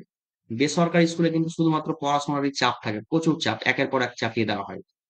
তাছাড়া সরকারি স্কুলে যারা শিক্ষক হন তারা উচ্চতর মেধা সম্পন্ন হন এবং তারা প্রত্যেকে প্রশিক্ষণ প্রাপ্ত। তোমরাই ডিএলএড করেছো সবাই, এবং প্রত্যেকে টেট পাস করেছে, তোমরা যেমন প্রত্যেকে টেট পাস করেছো, এবং এরপরে তারা ইন্টারভিউ গিয়েছে, ইন্টারভিউ পাস করেই তবে কিন্তু তারা সরকারি স্কুলে শিক্ষকতা করছেন।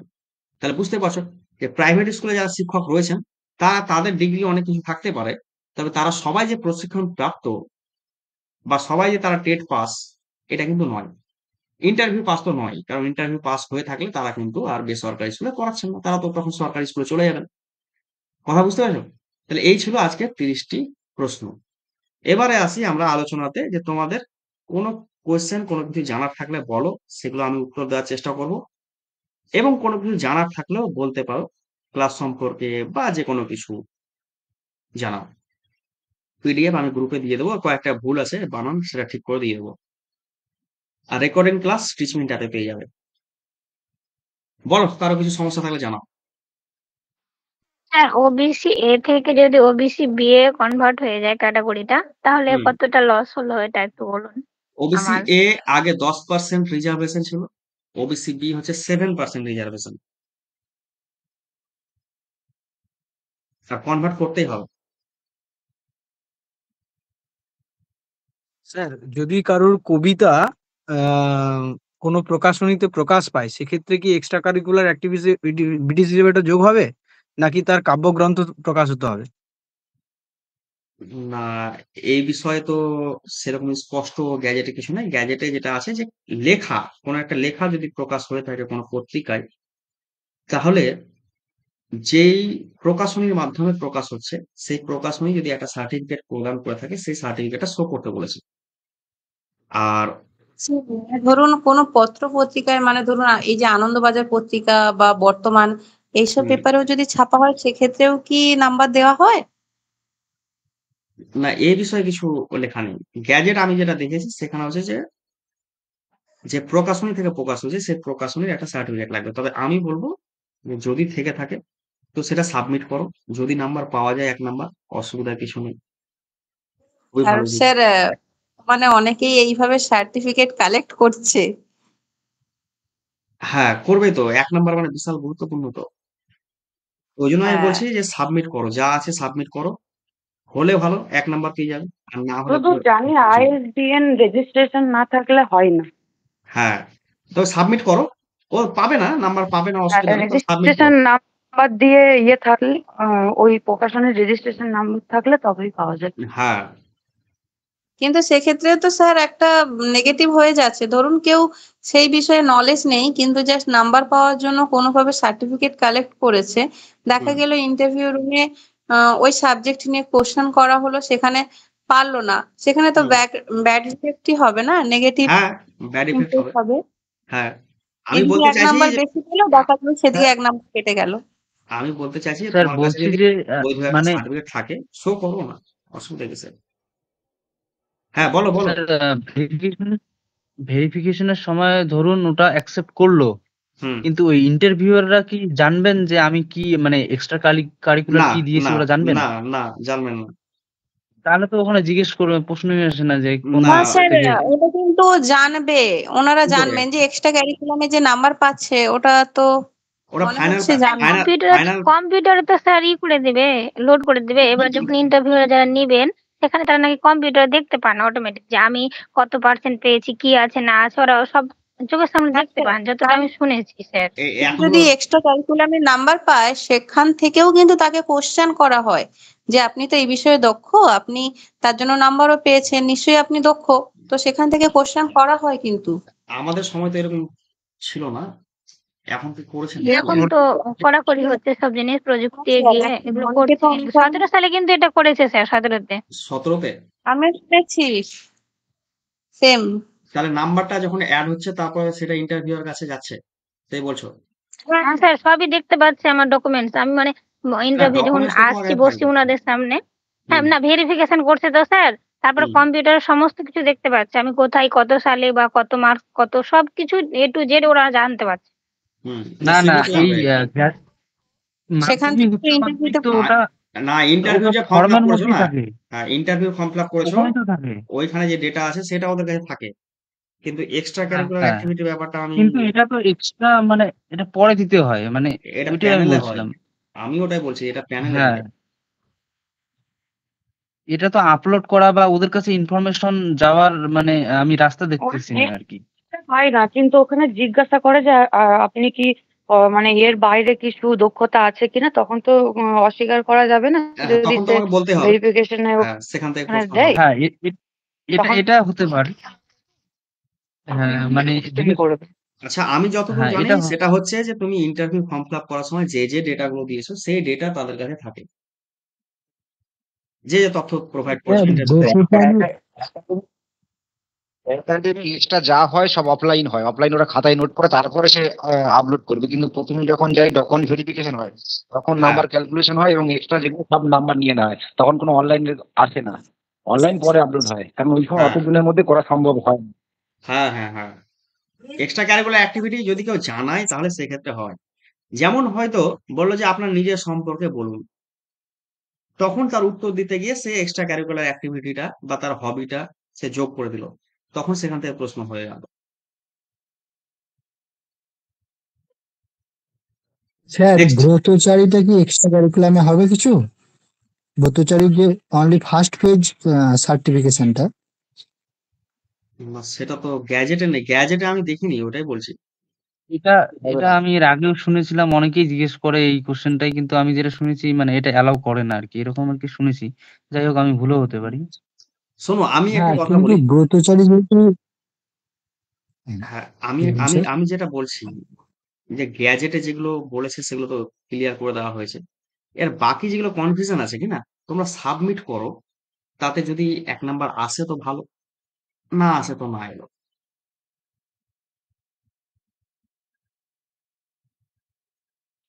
স্যার, বলছি যে আহ, আমি যদি ইয়েতে এই ফর্ম ফিল আপে গ্রাজুয়েশনটা না দিই, মানে গ্রাজুয়েশন দিলেই তো সাবজেক্ট থেকে বেশি কোশ্চেন করবে, তাহলে না দিই কোনো প্রবলেম আছে? টেটের ফর্ম ফিল আপ করেছিলে? হ্যাঁ, তখন গ্রাজুয়েশন দিয়েছিলাম। গ্র্যাজুয়েশন দিয়ে দিও। আচ্ছা। স্যার, এই কোশ্চেনটা আমিও মানে ভেবেছি যে মানে ওই জায়গাতে বাঁচার জন্য, কিন্তু এখন এখন যে মানে শিক্ষা ব্যবস্থা, মানে ঘরে হুম। ঘরে কিন্তু গ্রাজুয়েশন। এবার হ্যাঁ, এবার এটা জিজ্ঞেস করবে যখন বলবেন যে তোমার তুমি গ্রাজুয়েশন কেন করনি? তোমার তুমি এখন তো এতদিন কি সবাই তুমি করছিলে? এই, হ্যাঁ। হ্যাঁ, তুমি এত টাকা দিয়ে ডিএলএড করতে পারলে তুমি গ্রাজুয়েশনটা করনি, এটা একটা মানে চাপের ব্যাপার হয়ে যাবে তখন। মেয়েদের একটা ওই উপায় জন্য আছে। আমি বিবাহিত মেয়ে হলে বলবে যে আমার বিয়ে হয়ে গেছিল, তার ফলে গ্র্যাজুয়েশন করা হয়নি। মেয়েদের ক্ষেত্রে উপায় হ্যাঁ, আছে। মেয়েদের জন্য এটা প্লাস পয়েন্ট। স্যার, আমার যেটা সমস্যা, আমি এইচএস এর পর প্যারামেডিক্যাল কোর্স করি 2 বছরের, হুম, যেটা 18 থেকে 20, আর হুম, ডিএলএড করি 20 থেকে 22। হুম। তারপরে আমি কাজের সাথে যুক্ত আছি, এখন ওই প্যারামেডিক্যাল নিয়ে কাজকর্মে আমি যুক্ত আছি। হুম। তাহলে আমি কি ওইটা মানে বলাটা কি ঠিক হবে যে আমি প্যারামেডিক্যাল পড়ার পরে মানে একটা স্বাস্থ্য ক্ষেত্রে ফিল্ড থেকে আমি একটা শিক্ষা ক্ষেত্রে কেন যেতে চাইছি, বা ওইটা বলাটা কি উচিত হবে? তুমি প্যারামেডিক্যাল যখন বলবে তখন তোমাকে এই প্রশ্নটা আসবেই, যে তুমি স্বাস্থ্যের ফিল্ড থেকে শিক্ষার ফিল্ডে আসতে আসতে কেন চাইছেন, এই প্রশ্নটা আসবে। এটা হুম। স্বাভাবিক। এবার হ্যাঁ স্যার। তোমার যদি প্যারামেডিক্যাল সম্পর্কে নলেজ থেকে থাকে, হুম। যে প্যারামেডিক্যাল থেকে যদি আমাকে কোনো কোশ্চেন করে আমি কিন্তু তার উত্তর দিয়ে দিতে পারবো, তাহলে তুমি হ্যাঁ স্যার। প্যারামেডিক্যালটাকে বলবে। আর নইলে পরে ওই 2 বছর তুমি কি করছিলে, তার জন্য তোমাকে কিন্তু একটা উত্তর রেডি করতে হবে। হ্যাঁ স্যার, সেটাও একটা ব্যাপার। হ্যাঁ, তুমি যদি ওটাকে ব্ল্যাঙ্ক দেখাও, তাহলে তুমি ওই 2 বছর করছিলে কি, হুম। সেটাও তো জিজ্ঞেস করবে। হুম। এবার এইটাতে আমার একটা সমস্যা, সেটা হচ্ছে আমার 2 বছরের কোর্স প্লাস 6 মাস ইন্টার্নশিপ হয়, হুম, যেটা 18 থেকে 20 হচ্ছে আমার কোর্স, এবং হুম। ইন্টার্নশিপ হয়েছে 6 মাস তারপরে। তাহলে হ্যাঁ। এবার ওই টাইমটা আমি তো আবার মানে এইটা ওভারল্যাপ হয়ে যাচ্ছে, কারণ আমি তো হুম, ওই ডিএলএড একটু লেটে অ্যাডমিট হয়েছিলাম। হুম, তাহলে এবার সেটা ওভারল্যাপ হয়ে যাচ্ছে, এটাও আবার একটা ফল্ট। হুম। তাহলে এটা কি করবো, আমি প্যারামেডিক্যালটা জানাবো না ওটা হাইড করে যাবো? প্যারামেডিক্যালটাকে প্যারামেডিক্যালকে আমার মনে হয় হাইড করে যাও। আর ওইখানে ওই দু হুম। বছরের জন্য কিছু একটা স্টোরি রেডি করো, যে আমি ওই 2 বছর এই কাজে হুম। ব্যস্ত ছিলাম, বা কিছু একটা আচ্ছা হয়েছিল আচ্ছা। যার কারণে আমি 2 বছর আমি আউট অফ মানে পড়াশোনা থেকে বিচ্ছিন্ন হয়েছিলাম। হয়ে গেছে। আচ্ছা বুঝতে পেরেছো? আচ্ছা আচ্ছা। একটা রিজন কিন্তু রেডি করতে হুম। হয়। গ্যাপিং এর প্রশ্ন আসবেই, যাদের গ্র্যাজুয়েশন থেকে উচ্চ মাধ্যমিক দিয়েছে, গ্র্যাজুয়েশন করতে গিয়ে 2 বছর গ্যাপ, 3 বছর গ্যাপ, তারা হুম। কিন্তু হুম। প্রশ্নের সম্মুখীন হবে। সেই প্রশ্নের উত্তরগুলো কিন্তু হুম। রেডি করে রাখতে হবে। আরেকটা সমস্যা স্যার, হ্যাঁ, আমার বলো। সমস্যাটা স্যার 20-22-এর আমি ডিএলএড, হ্যাঁ, কিন্তু আমি তো লেটে ভর্তি হয়েছিলাম, মানে ধরুন 21 সালের মাঝামাঝি ভর্তি হয়েছে। তখন যেহেতু রেজিস্ট্রেশন হয়নি, ওই ডেটেই মানে ভর্তি হয়েছি, কুড়ি হ্যাঁ, বাইশের ডেটে। হ্যাঁ। তো সেইটা যদি জিজ্ঞাসা করে যে তুমি ডিএলএড কবে ভর্তি হয়েছে, তাহলে আমি জানাবো, ওটা কি বলবো, উত্তর কি দেবো? আরেকবার বলো, বুঝতে পারলাম না। আমি স্যার ডিএলএড আমার সিজন হচ্ছে 20 থেকে 22। 20 থেকে 22, হ্যাঁ, হ্যাঁ, হ্যাঁ, কিন্তু স্যার আমি অ্যাডমিট হয়েছি 21 সালের মাঝামাঝি, হ্যাঁ, কারণ তখন ওই ব্যাক ডেটের যেটা চলতো, হ্যাঁ। তখন রেজিস্ট্রেশন যেহেতু হয়নি, ওই ব্যাক ডেটে 20-22-এ অ্যাডমিট হয়ে গেছিলাম 21 সালের মাঝামাঝি। এবার যদি আমাকে জিজ্ঞাসা করে যে আমি অ্যাডমিট কবে হয়েছি ডিএলএড এ, না, না, ওরকম না। তাহলে ওটা আমার ওইটা কোশ্চেন আসবে না তো। ডিএলএড কোন সেশন তুমি জানিয়ে দেবে, বাস। আমার এই সেশনে ডিএলএড। হ্যাঁ, না এবার আমি ধরুন প্যারামেডিকেলটা বললাম, যেটা প্যারামেডিকেল তো আমার ও 20 আচ্ছা, সালের মাঝামাঝি পর্যন্ত গেছে। হ্যাঁ তাহলে হ্যাঁ। আমি ওই সময়টা কি বলবো, মানে কোন ডেটে অ্যাকচুয়ালি ভর্তি হয় এই সময়টা? না, ওই ভর্তি হওয়ার ডেট তো চাই না। তুমি সিম্পল ব্যাপার, আচ্ছা মাধ্যমিক এত সালে, উচ্চ মাধ্যমিক এত সালে, ডিএলএড এই সালে করেছি। হ্যাঁ, এই আচ্ছা সেশনে ডিএলএড। আচ্ছা আচ্ছা আচ্ছা। ডেট ফেটে ওই যেও না। প্যারামেডিকেলটা হাইড করে যাওয়াই ভালো। প্যারামেডিক্যালটা হাইড করে দেওয়া ভালো হবে। আচ্ছা আচ্ছা, ঠিক আছে স্যার। Sir hello. নেক্সট, হ্যাঁ। স্যার বলছি আমারটাও অনেকটাই সেম। আমি 2014-তে এইচএস দিয়েছি, আচ্ছা, দিয়ে তারপরে আমি ইঞ্জিনিয়ারিং ডিগ্রি করেছি, ঠিক আছে। হ্যাঁ হ্যাঁ এইবারে আমার তো এমনি গ্রাজুয়েশন নেই। হ্যাঁ। এবারে আমার ক্ষেত্রে জিজ্ঞেস করবো কেন ইঞ্জিনিয়ারিং ওই ইঞ্জিনিয়ারিং লাইন ছেড়ে কেন আবার এই শিক্ষকতা লাইনে আসতে যাচ্ছ, তখন তার অ্যান্সারটা কি হতে পারে? ইঞ্জিনিয়ারিং যে তোমার পোস্টিংটা, সেটা বাড়ি থেকে তো অনেকটা দূরে। হুম? ইঞ্জিনিয়ারিং কমপ্লিট করলে তারপরে বুঝলাম তুমি না। যে প্রাইভেটে যে জব, প্রথমে প্রাইভেটে অ্যাপ্রোচ করেছিলে নিশ্চয়ই, হ্যাঁ, প্রাইভেটে জব জব করছি, এখনো করছি আমি। এখনো করছো। সেটা বাড়ি থেকে কত দূরে? হ্যাঁ, খুব বেশি দূরে না, এই সেক্টর 5-এ সল্টলেকে। ও, তো আমার বাড়ি সাউথ চব্বিশ পরগনাতে। আচ্ছা। হ্যাঁ, কুলপি। হ্যাঁ, তো তুমি বলবে যে আমার ওটা আমি করেছি, বাবা বলেছিল বা দাদা বলেছিল, যাই হোক কিছু একটা বাহানা দিলে যে তার জন্য আমি ইঞ্জিনিয়ারিং করেছি। তবে আমার ছোটবেলা থেকে ইচ্ছে ছিল শিক্ষক হওয়ার, যার কারণে আমি ডিএলএডটাও করেছি, এবং ডিএলএড করার পরে টেট পাস করি, এবং আজকে আপনাদের সামনে ইন্টারভিউতে উপস্থিত হয়েছি। বুঝতে পারলে? মানে তোমার শিক্ষকতার হ্যাঁ প্রতি স্যার। একটা ভালোবাসা রয়েছে, ইন্টারেস্ট রয়েছে, তার কারণে তুমি ইঞ্জিনিয়ারিং এ হুম। গেছো। তুমি যাওয়ার পরেও তো শিক্ষকতার প্রতি একটা টান রয়েছে, ভালোবাসা রয়েছে, যার কারণে তুমি ডিএলএড এ ভর্তি হয়েছো। স্যার বুঝতে পেরেছো? 11 সালে উচ্চ মাধ্যমিক দিয়েছি এবং হুম পরবর্তী ঠিক আছে। 12-14 ডিএলএড ব্যাচ।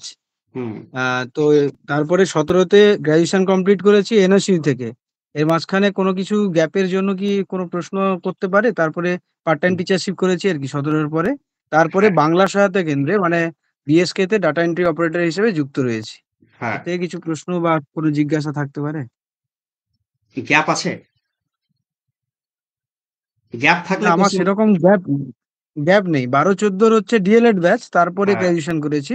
14 আর থেকে 17 তে 2011 সালে গ্রাজুয়েশন হয়ে উচ্চ গেল, হ্যাঁ। মাধ্যমিক। তাহলে তো গ্যাপ তো নেই তো তেমন, অসুবিধা নেই। না গ্যাপ, আচ্ছা আচ্ছা। দেখো, যারা কাজে যুক্ত স্যার রয়েছে, যদি কর্মযুক্ত কারো রয়েছে, যারা কর্মে যুক্ত রয়েছে তাদের কাছে একটা কিন্তু প্রশ্ন হবে যে আপনি তো বর্তমানে এই কর্মে যুক্ত রয়েছেন, তাহলে শিক্ষকতা পেশায় কেন আসতে চাইছেন? আপনার তো একটা আর্নিং সোর্স রয়েছে। সেখানে কিন্তু তোমাকে বোঝাতে হবে যে শিক্ষকতা এই পেশার প্রতি আমার ভালোবাসা রয়েছে, টান রয়েছে, এবং ছোট থেকেই আমি চাইছিলাম যে শিক্ষক হবে। তবে যাই হোক, পরিস্থিতির কারণে আমি কাজে যুক্ত রয়েছি সংসার সামলানোর জন্য। এবারে আমি টেট পাস করেছি, ডিএলএড, তার শিক্ষক হওয়ার জন্য ডিএলএড করি, তারপর টেট পাস করেছি, এবং আজকে ইন্টারভিউতে আমি উপস্থিত হয়েছি। হ্যাঁ, বলো, নেক্সট। হ্যাঁ, যদি বলি যে হ্যাঁ স্যার ইয়ে প্রাইভেট স্কুলে জব করছি, সেক্ষেত্রে কি কোনো প্রশ্ন করতে পারে ওইভাবে? হ্যাঁ, প্রশ্ন করতে পারে যে আপনি তো অলরেডি শিক্ষিকা হয়ে গেছেন, তাহলে আপনি প্রাইমারি স্কুলে কেন আসছেন? আপনার শিক্ষক হওয়ার খুব ইচ্ছে অ্যান্সার ছিল, কি হবে? ছোট ছোট থেকে আপনার ইচ্ছে যে আপনি শিক্ষক হবেন, আপনি শিক্ষিকা হয়েও গেছেন, তাহলে কেন প্রাইভেট স্কুল থেকে ফিরে আসছেন? তো সেখানে হচ্ছে যে প্রাইভেট স্কুলে জব সিকিউরিটি নেই, যেটা সরকারি স্কুলের ক্ষেত্রে জব সিকিউরিটি রয়েছে। জব সিকিউরিটির পাশাপাশি আমি শিশুদের সঙ্গে যোগাযোগ রাখতে পারবো। হুম, তাদেরকে শেখাতে পারবো, ওখানে শুধুমাত্র শিশুদেরকে শেখাতে পারবো, কিন্তু সেখানে আমার জব সিকিউরিটি নেই, এবং আর্থিক দিকটাও কিন্তু সরকারি স্কুলের মাধ্যমে আরো বেশি সুরক্ষিত হবে। এই কথাটা অ্যাড করতে হবে তোমাকে। বুঝতে পেরেছো? হ্যাঁ। স্যার কারো যদি হবি ড্রয়িং থাকে তা সেখান থেকে কিরকম কোশ্চেন পড়তে পারে? ড্রয়িং থেকে কোশ্চেন হবে বলতে তোমাকে ডেমো ক্লাসে ড্রয়িং দেখাতে হবে। আর ড্রয়িং সম্পর্কিত কিছু প্রশ্ন হতে পারে, ড্রয়িং যারা করে তারাই ভালো জানবে, আমি তো ড্রয়িং জানি না। আপনার ডিস্ট্রিক্টে হয়তো কে ড্রয়িং মানে কোন চিত্রশিল্পীর নাম বলুন হ্যাঁ, এসবগুলো জিজ্ঞেস বলুন করতে পারে, এসবগুলো জিজ্ঞেস করতে পারে, কিন্তু ড্রয়িং হচ্ছে যে প্রাইমারি স্কুলের জন্য খুব পজিটিভ যদি একটা। কারো ঠিক আছে, আমি অবশ্যই চেষ্টা করবো এটা বোর্ডের মতো ইয়ে করার। বলছি স্যার, যদি মাধ্যমিক উচ্চ মাধ্যমিক ডিএলএড এখানে যদি হিউজ গ্যাপ থাকে 6 বছর করে, তাহলে আমি কিভাবে এটা সম্মুখীন হব, মানে আর সেটা সেখান থেকে কিভাবে নিষ্কৃতি পাবো, কি অ্যান্সার করবো একটু যদি বলতেন তো ভালো হতো। কোনো অসুবিধা নেই। 6 বছর গ্যাপ আছে, কেন হয়েছে? তোমার তো বিয়ে হয়েছে, নিশ্চয়ই বিয়ে হয়েছে। তাহলে যেহেতু বিয়ে হয়েছে, বিয়ের কারণ বলবে। হ্যাঁ স্যার। হ্যাঁ, তারপর বলবে যে শ্বশুর বাড়ি থেকে প্রথমে পারমিশন দিচ্ছিল না, আমি অনেকটা বুঝিয়ে টুঝিয়ে বোঝানোর জন্য আমার অনেকটা সময় গেছে। তারপরে আমার হাজবেন্ড রাজি হয়, তারপরে তখন আমি সেই ডিগ্রিটা করি। বুঝতে পেরেছো? হ্যাঁ স্যার, তারপর তারপর বেবির ব্যাপারটা বলবে। বেবি হয়েছে, তাকে মানুষ করতে হয়েছে। একদম সিম্পল সাধারণ যা এক্ষেত্রে কি কোনো নেগেটিভ ইম্প্যাক্ট পড়বে? কোনো নেগেটিভ ইম্প্যাক্ট করবে না। একটা মহিলাকে কম স্ট্রাগল করতে হয় না সংসার চালিয়ে পড়াশোনা করতে, যথেষ্ট চাপের ব্যাপার। এরকম কি বলতে পারে স্যার যে আপনি তো দীর্ঘদিন পড়াশোনা থেকে ডিটাচ ছিলেন, তো হুম। হঠাৎ কেন আপনার এরকম মনে হলো যে আবার শিক্ষকতার পেশাতে আবার ফিরে আসা, এরকম হতে দীর্ঘদিন পারে? ধরে পড়াশোনা থেকে ডিটাচ ছিলাম, কিন্তু শিক্ষকতার প্রতি যে ভালোবাসা, এই ভালোবাসা থেকে কখনো ডিটাচ ছিলাম না। শিক্ষকতা এই পেশার প্রতি যে ভালোবাসা, পেশার প্রতি এই ভালোবাসা থেকে কখনো ডিটাচ ছিলাম না। যার কারণেই আমার সময় লাগলেও আমি সংসার সামলে, বাচ্চা সামলে, এতটা করে গ্যাপ দিয়ে আমি ধীরে ধীরে ডিগ্রি গুলো অর্জন করেছি। হ্যাঁ স্যার, বুঝতে পেরেছি। হ্যাঁ, নেক্সট। আরেকটা স্যার বলছি যে যদি কারো ব্রতচারীর ওপর যদি কেউ স্যার ডেমনস্ট্রেশন দেখায় সেখানে, তাহলে সেরকম মানে কি ধরনের ওখান থেকে কোয়েশ্চেন করতে পারেন স্যার ম্যাডামেরা? এটা বাবু আমি এখন বলতে পারছি না। স্যার হ্যাঁ, হ্যাঁ, বলছে ডেমনস্ট্রেশন করতে মানে বললো, তারপরে গিয়ে আমি সরাসরি বিষয়ে ঢুকে যাবো, মানে টাইম তো খুব লিমিটেড দেবে। টাইম এবার লিমিটেড। ওখানে ফর্মালি যে কথাগুলো আপনাদের, হ্যালো, হ্যাঁ, শুনছি। তো যে এত লিমিটেড টাইমের মধ্যে আমি যদি ওই বোর্ড ওয়ার্ক করতে যাই, আজকের তারিখ, তারপর আজকের পাঠ, উপ-একক এতগুলো লিখতে যাই, ওখানেই তো 30 সেকেন্ড টাইম কেটে নেবে। টাইম যাবে তো, তুমি তাহলে আমি যখন পড়াবো কি করে ওইটুকু টাইমের তুমি মধ্যে? পড়াতে যখন শুরু করবে, তখন তোমার অ্যাপ্রোচ দেখেই ওরা বুঝে যাবে। তখনই তোমাকে 3 মিনিট 4 মিনিট পর বলবে যে আচ্ছা ঠিক আছে থেমে যাও। তখন তোমাকে থেমে যেতে হবে। বুঝতে পেরেছো? যখনই বললো সাথে সাথে উপরে ডান মানে হাতে গেলে, বোর্ড ডান হাতে ওয়ার্কটা ম্যান্ডেটরি, তাই তো? হ্যাঁ, বোর্ড অফ ম্যান্ডেটারি। যখনই বললো সাথে সাথে গেলে গিয়ে তোমার ডান হাতে কি লিখবে? বিষয়, নিচে আজকের পাঠ, এইদিকে কি লিখবে? শ্রেণী, বাম হাতে, তারপর নিচে ডেট লিখে দিলাম। ডেট লিখে দিলে শ্রেণী এবার বানানটা কি হবে স্যার? তাহলে ছয়ের ফলা একার মধ্যনয়ে হস্যি, রস্যইকার হস্যইকার যেটা বলে, সামনে থেকে যেটা হয়। হ্যাঁ। ওকে, এটা একটু গন্ডগোল হয়ে যায়, মানে না এটা দীর্ঘিকা কন্ট্রোল করবে না, এটা তো অনেক সিম্পল সময় বানান। হয়ে যায়। হ্যাঁ, না দীর্ঘ ই হবে না। ঠিক আছে, লিখে দিলে, দিয়ে একেবারে তুমি তোমার ফর্মে চলে এলে। গুড মর্নিং প্রিয় ছাত্রছাত্রী, তোমরা সবাই কেমন আছো? ভালো আছো? আমিও কিন্তু খুব ভালো আছি। তাহলে আজকে এই এই যে এই বলছো, মুখে বলছো যে গুড মর্নিং প্রিয় ছাত্রছাত্রী, তোমরা সবাই কেমন আছো, তাকিয়ে বলে এলে, তখনই বোর্ডে কিন্তু ডেটটা বসিয়ে দিলে।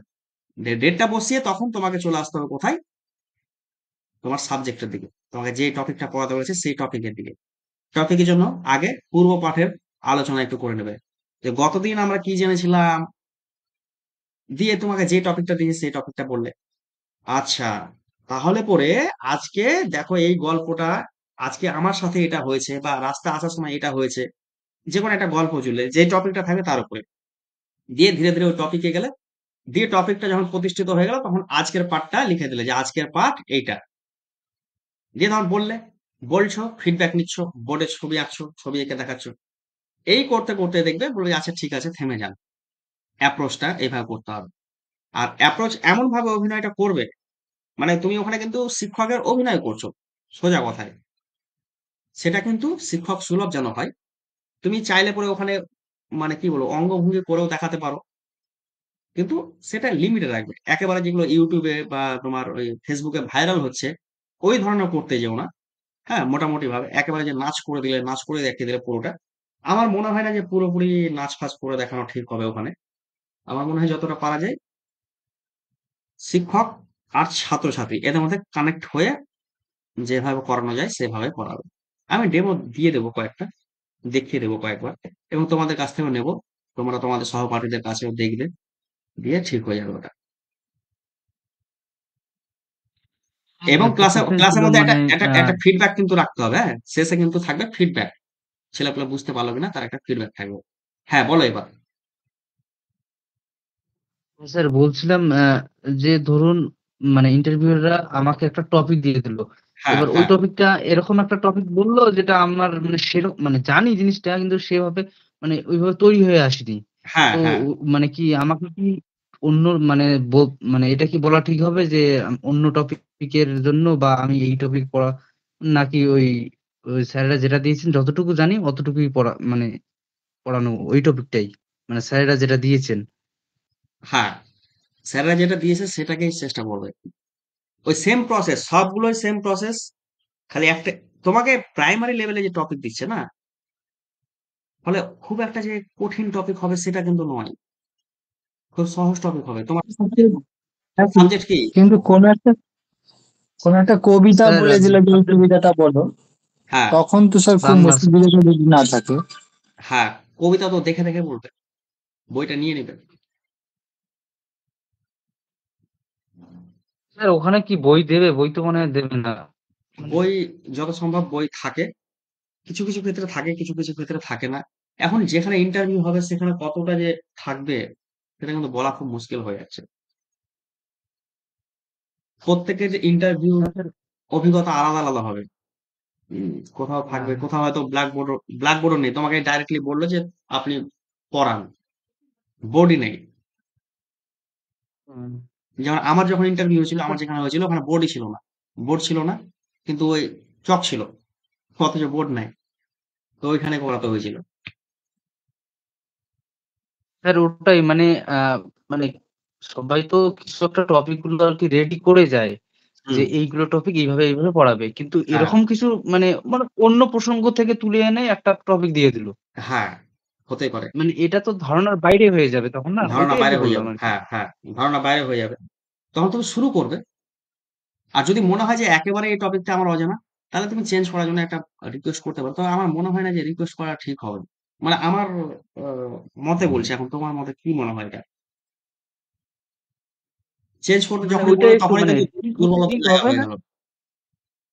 হ্যাঁ, যে জানে না বা এরকম রেডি হ্যাঁ, নেই মানে এরকম ওটা একটা যদি ব্যাপার করাও তো তৈরি কিছু হবে। একটা নাম্বার পাবে।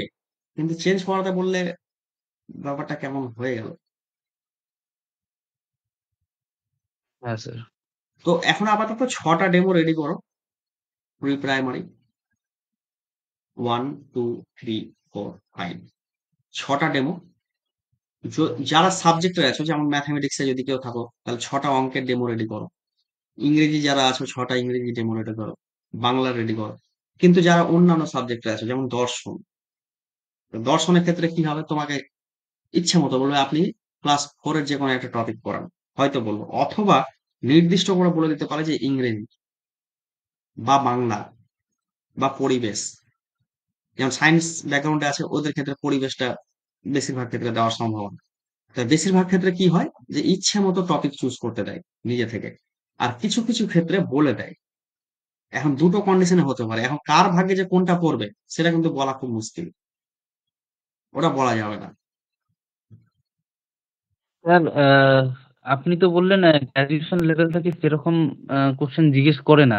না, তাও বেসিক জিনিস তাও কিরকম জিজ্ঞেস করতে পারে? মানে মানে মানে হাইলি যেটা আরকি সম্ভাবনা থাকতেই পারে যে জিজ্ঞেস করলো হয়তো ওখানে কোনো একটা স্যার বাংলার থেকেই আসলো, আমার বাংলা অনার্স। হ্যাঁ, হ্যাঁ, এবার উনি তো জিজ্ঞেস করবেন একদম মাস্ট। হ্যাঁ। উনি তো বাংলার কি, কিন্তু কি কোশ্চেন জিনিসগুলো জিজ্ঞেস আমি করবে। নিজেকে তৈরি করব মানে মানে জিনিসগুলো দেখবো সেটাই একটু যদি বলতেন। আচ্ছা, দেখো বাংলার ক্ষেত্রে তো এবার বাংলা বিষয়টা ছাত্র আমি নই। তোমার পরিচিত কোনো বাংলার টিচার আছে? যার কাছে তুমি পড়েছো? কোনো আচ্ছা। টিচার আছে? তোমার হাই স্কুলের টিচার? তার হ্যাঁ, সঙ্গে হ্যাঁ একদিন আছে। তার বাড়ি যাও সন্ধ্যাবেলা একদিন দেখা করো স্যারের সাথে, দিয়ে হ্যাঁ স্যারকে জিজ্ঞেস করো যে স্যার বাংলা থেকে কি কি ধরনের প্রশ্ন হতে পারে। ওই স্যার কিন্তু ভালো বলতে পারবে। বুঝতে পেরেছো? আমাকে যদি বলো যে ম্যাথমেটিক্স এর, তাহলে আমি তার উত্তর হ্যাঁ দিতে পারবো। আচ্ছা স্যার কারণ সাবজেক্টের জ্ঞান, বাংলা মানে যে বাংলা ভাষায় কথা বলছি মানে বাংলা সবকিছু জানি সেটা কিন্তু নয়। সাবজেক্ট মানে সাবজেক্ট, হ্যাঁ কি না? তুমি তো ভালো কিন্তু জানবে। ওটার ভিতরে অনেক কিছু আছে মানে হ্যাঁ, সাবজেক্ট হ্যাঁ মানে সাবজেক্ট কিন্তু। তো এই কাজটা কিন্তু করো। তোমাদের পরিচিত প্রত্যেকেই বলছি যে তোমাদের পরিচিত যারা টিচার আছে, যাদের কাছে তোমরা পড়েছো, যারা তোমাকে চেনে বা জানে, কোনো শিক্ষক বা কোনো শিক্ষিকা, তার বাড়ি যাও একদিন, গিয়ে দেখা করো যে স্যার এরকম একটা ব্যাপার, আমার সামনে ইন্টারভিউ আছে, আমার তো সাবজেক্ট বাংলা, আপনার কাছে শিখেছি, আপনার কাছে পড়েছি যা শেখা, তো কোন ধরনের প্রশ্নগুলো মোটামুটি ভাবে রেডি করবো এই বিষয়ে স্যার একটু যদি গাইড করেন। তোমাকে ছুঁড়ে ফেলে দেবে না, কারণ তুমি যেহেতু তার স্টুডেন্ট, তোমাকে ছুঁড়ে ফেলে দেবে না। স্যার আমাদের স্যার ইন্টারভিউটা কি মানে কলকাতায় হবে না ডিস্ট্রিক্ট ওয়াইজ হবে স্যার কি মনে হচ্ছে স্যার? এখন তো ওটা বলতে পারছি না গো, ওটা ওয়েট করো কিছুদিন। কলকাতায় হবে বললো, আমাদের ডিপিএসসি তে স্যার গেছিলাম সেদিন, হ্যাঁ, আর ডিপিএসসি চেয়ারম্যান বললেন যে কলকাতাতে হবে। কলকাতায় এতজনকে ডাকবে, হতে পারে। সেটাই দেখা তো যাক, স্যার কয়েকদিন থেমে যাক এই একটু বিষয়ে, তো আমি সংশয়টা করবে আমি তো এখন বলতে পারছি না। যাদের লো একাডেমি কেটে গেল কথাটা যে। হ্যালো হ্যাঁ, হ্যালো হ্যাঁ শুনছি। যাদের বলে লো একাডেমি আছে, হ্যাঁ, বলে তারা ধরুন 21-এ একাডেমি স্কোর আছে, হুম, তার তো 10 পেলেও হবে না, ওবিসি যদি থাকে। হুম। না, না তেমনটা ব্যাপার নয়, এবার ধরুন তেমনটা ব্যাপার নয়। 2004 সালের মাধ্যমে ইন্টারভিউতে অনেক কিছু পাল্টে যাবে, অনেক কিছু পাল্টে যাবে। তোমাকে খালি এখন অত কিছু ভাবতে হবে না, যেহেতু তুমি টেট পাস করে আছো, তুমি তো ইন্টারভিউ দিতে যাচ্ছই। তুমি তো এমন করছো না যে আমার লো একাডেমিক, আমি ইন্টারভিউ দেবো না, এমনটা তো করছো না। ইন্টারভিউ তুমি দিতে যাচ্ছ, মানে ইন্টারভিউটাকে ফোকাস করো। দেখো, একটা হোয়াটসঅ্যাপে একটা ছবি পাঠালাম রিসেন্টলি, একটা জিনিস ঘটেছে যে একজনের একাডেমিক, একাডেমিক না, এটা রিটেন টেস্ট, রিটেন টেস্ট এসে পেয়েছে 26, ইন্টারভিউতে ওকে দিয়ে দিয়েছে 19, টোটালে চলে গেছে 45। একজন রিটেনে পেয়েছে 41 80-তে, ইন্টারভিউতে তাকে দিয়েছে 3, টোটাল এসছে 44। ফলে যার এখানে রিটেনের নাম্বারটা কম ছিল, সে টোটালে এগিয়ে গেছে, ফার্স্ট হয়ে গেছে। আর যার রিটেনে বেশি ছিল, তার ইন্টারভিউতে কম হওয়ার জন্য সে কিন্তু সেকেন্ড হয়ে গেছে র্যাঙ্কটা। তাহলে এই ইন্টারভিউ কিন্তু বিশাল কিছু ঘটাতে পারে, বিশাল কিছু। আমাকে ইন্টারভিউতে কত দিয়েছিল শুনবে? 1.5 + 1.5 3। জীবনে আশা করিনি, কিন্তু আমি পেয়েছি 3। পরে যখন কেস কাচারি হলো বুঝলা, তারপর মনে হচ্ছে না 3 দিয়ে খুব ভালো করেছে, 10 10 দিলে লোকে ডাউট করতো তখন, এই টাকা পয়সা দিয়েছে মনে হয়। এই হচ্ছে ব্যাপার। তো যাই হোক, এখন তোমাদেরকে 10-এ 10 টার্গেট রাখতে হবে, তারপরে যতটা গেইন করা যায় তখন দেখা যাবে। বলো, আর কারো কিছু জানা থাকলে বলো, নইলে রেখে দেবো। স্যার বলছিলাম যে অনেক ভিডিও দেখছিলাম ওই ইন্টারভিউর, যখন বন্ধ করতে বলছে ডেমোস্ট্রেশনটা, হ্যাঁ, তারপরও কিছুজন বন্ধ করে দেয় আর কিছুজন দেখলাম তারপরও বলছে যে কর্মপত্রটা দিয়ে রাখলাম, এটা এ করবে বা মানে এন্ডিং যেটা হুম। ওইটা বলছে ওরা, সেটা বলাটা ঠিক হবে না? যেখানে বন্ধ করে দিতে বলছে আর 1 মিনিট টাইম না নিয়ে ওখানে বন্ধ করে দেওয়াটা ঠিক হবে? বন্ধ বন্ধ করে দেওয়াটা ভালো হবে। বন্ধ করতে বললে বন্ধ করে দিতে হবে। আচ্ছা থামুন, ঠিক আছে?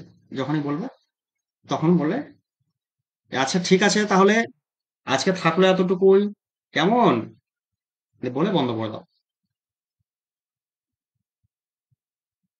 ঠিক আছে স্যার। ওকে, তাহলে আজকে রাখলাম প্রথম ক্লাসে এই মাত্র 30টা কোশ্চেন আলোচনা করলাম, আরো কোশ্চেন হবে, এই পিডিএফ আমি দিয়ে দিচ্ছি তোমাদের গ্রুপে।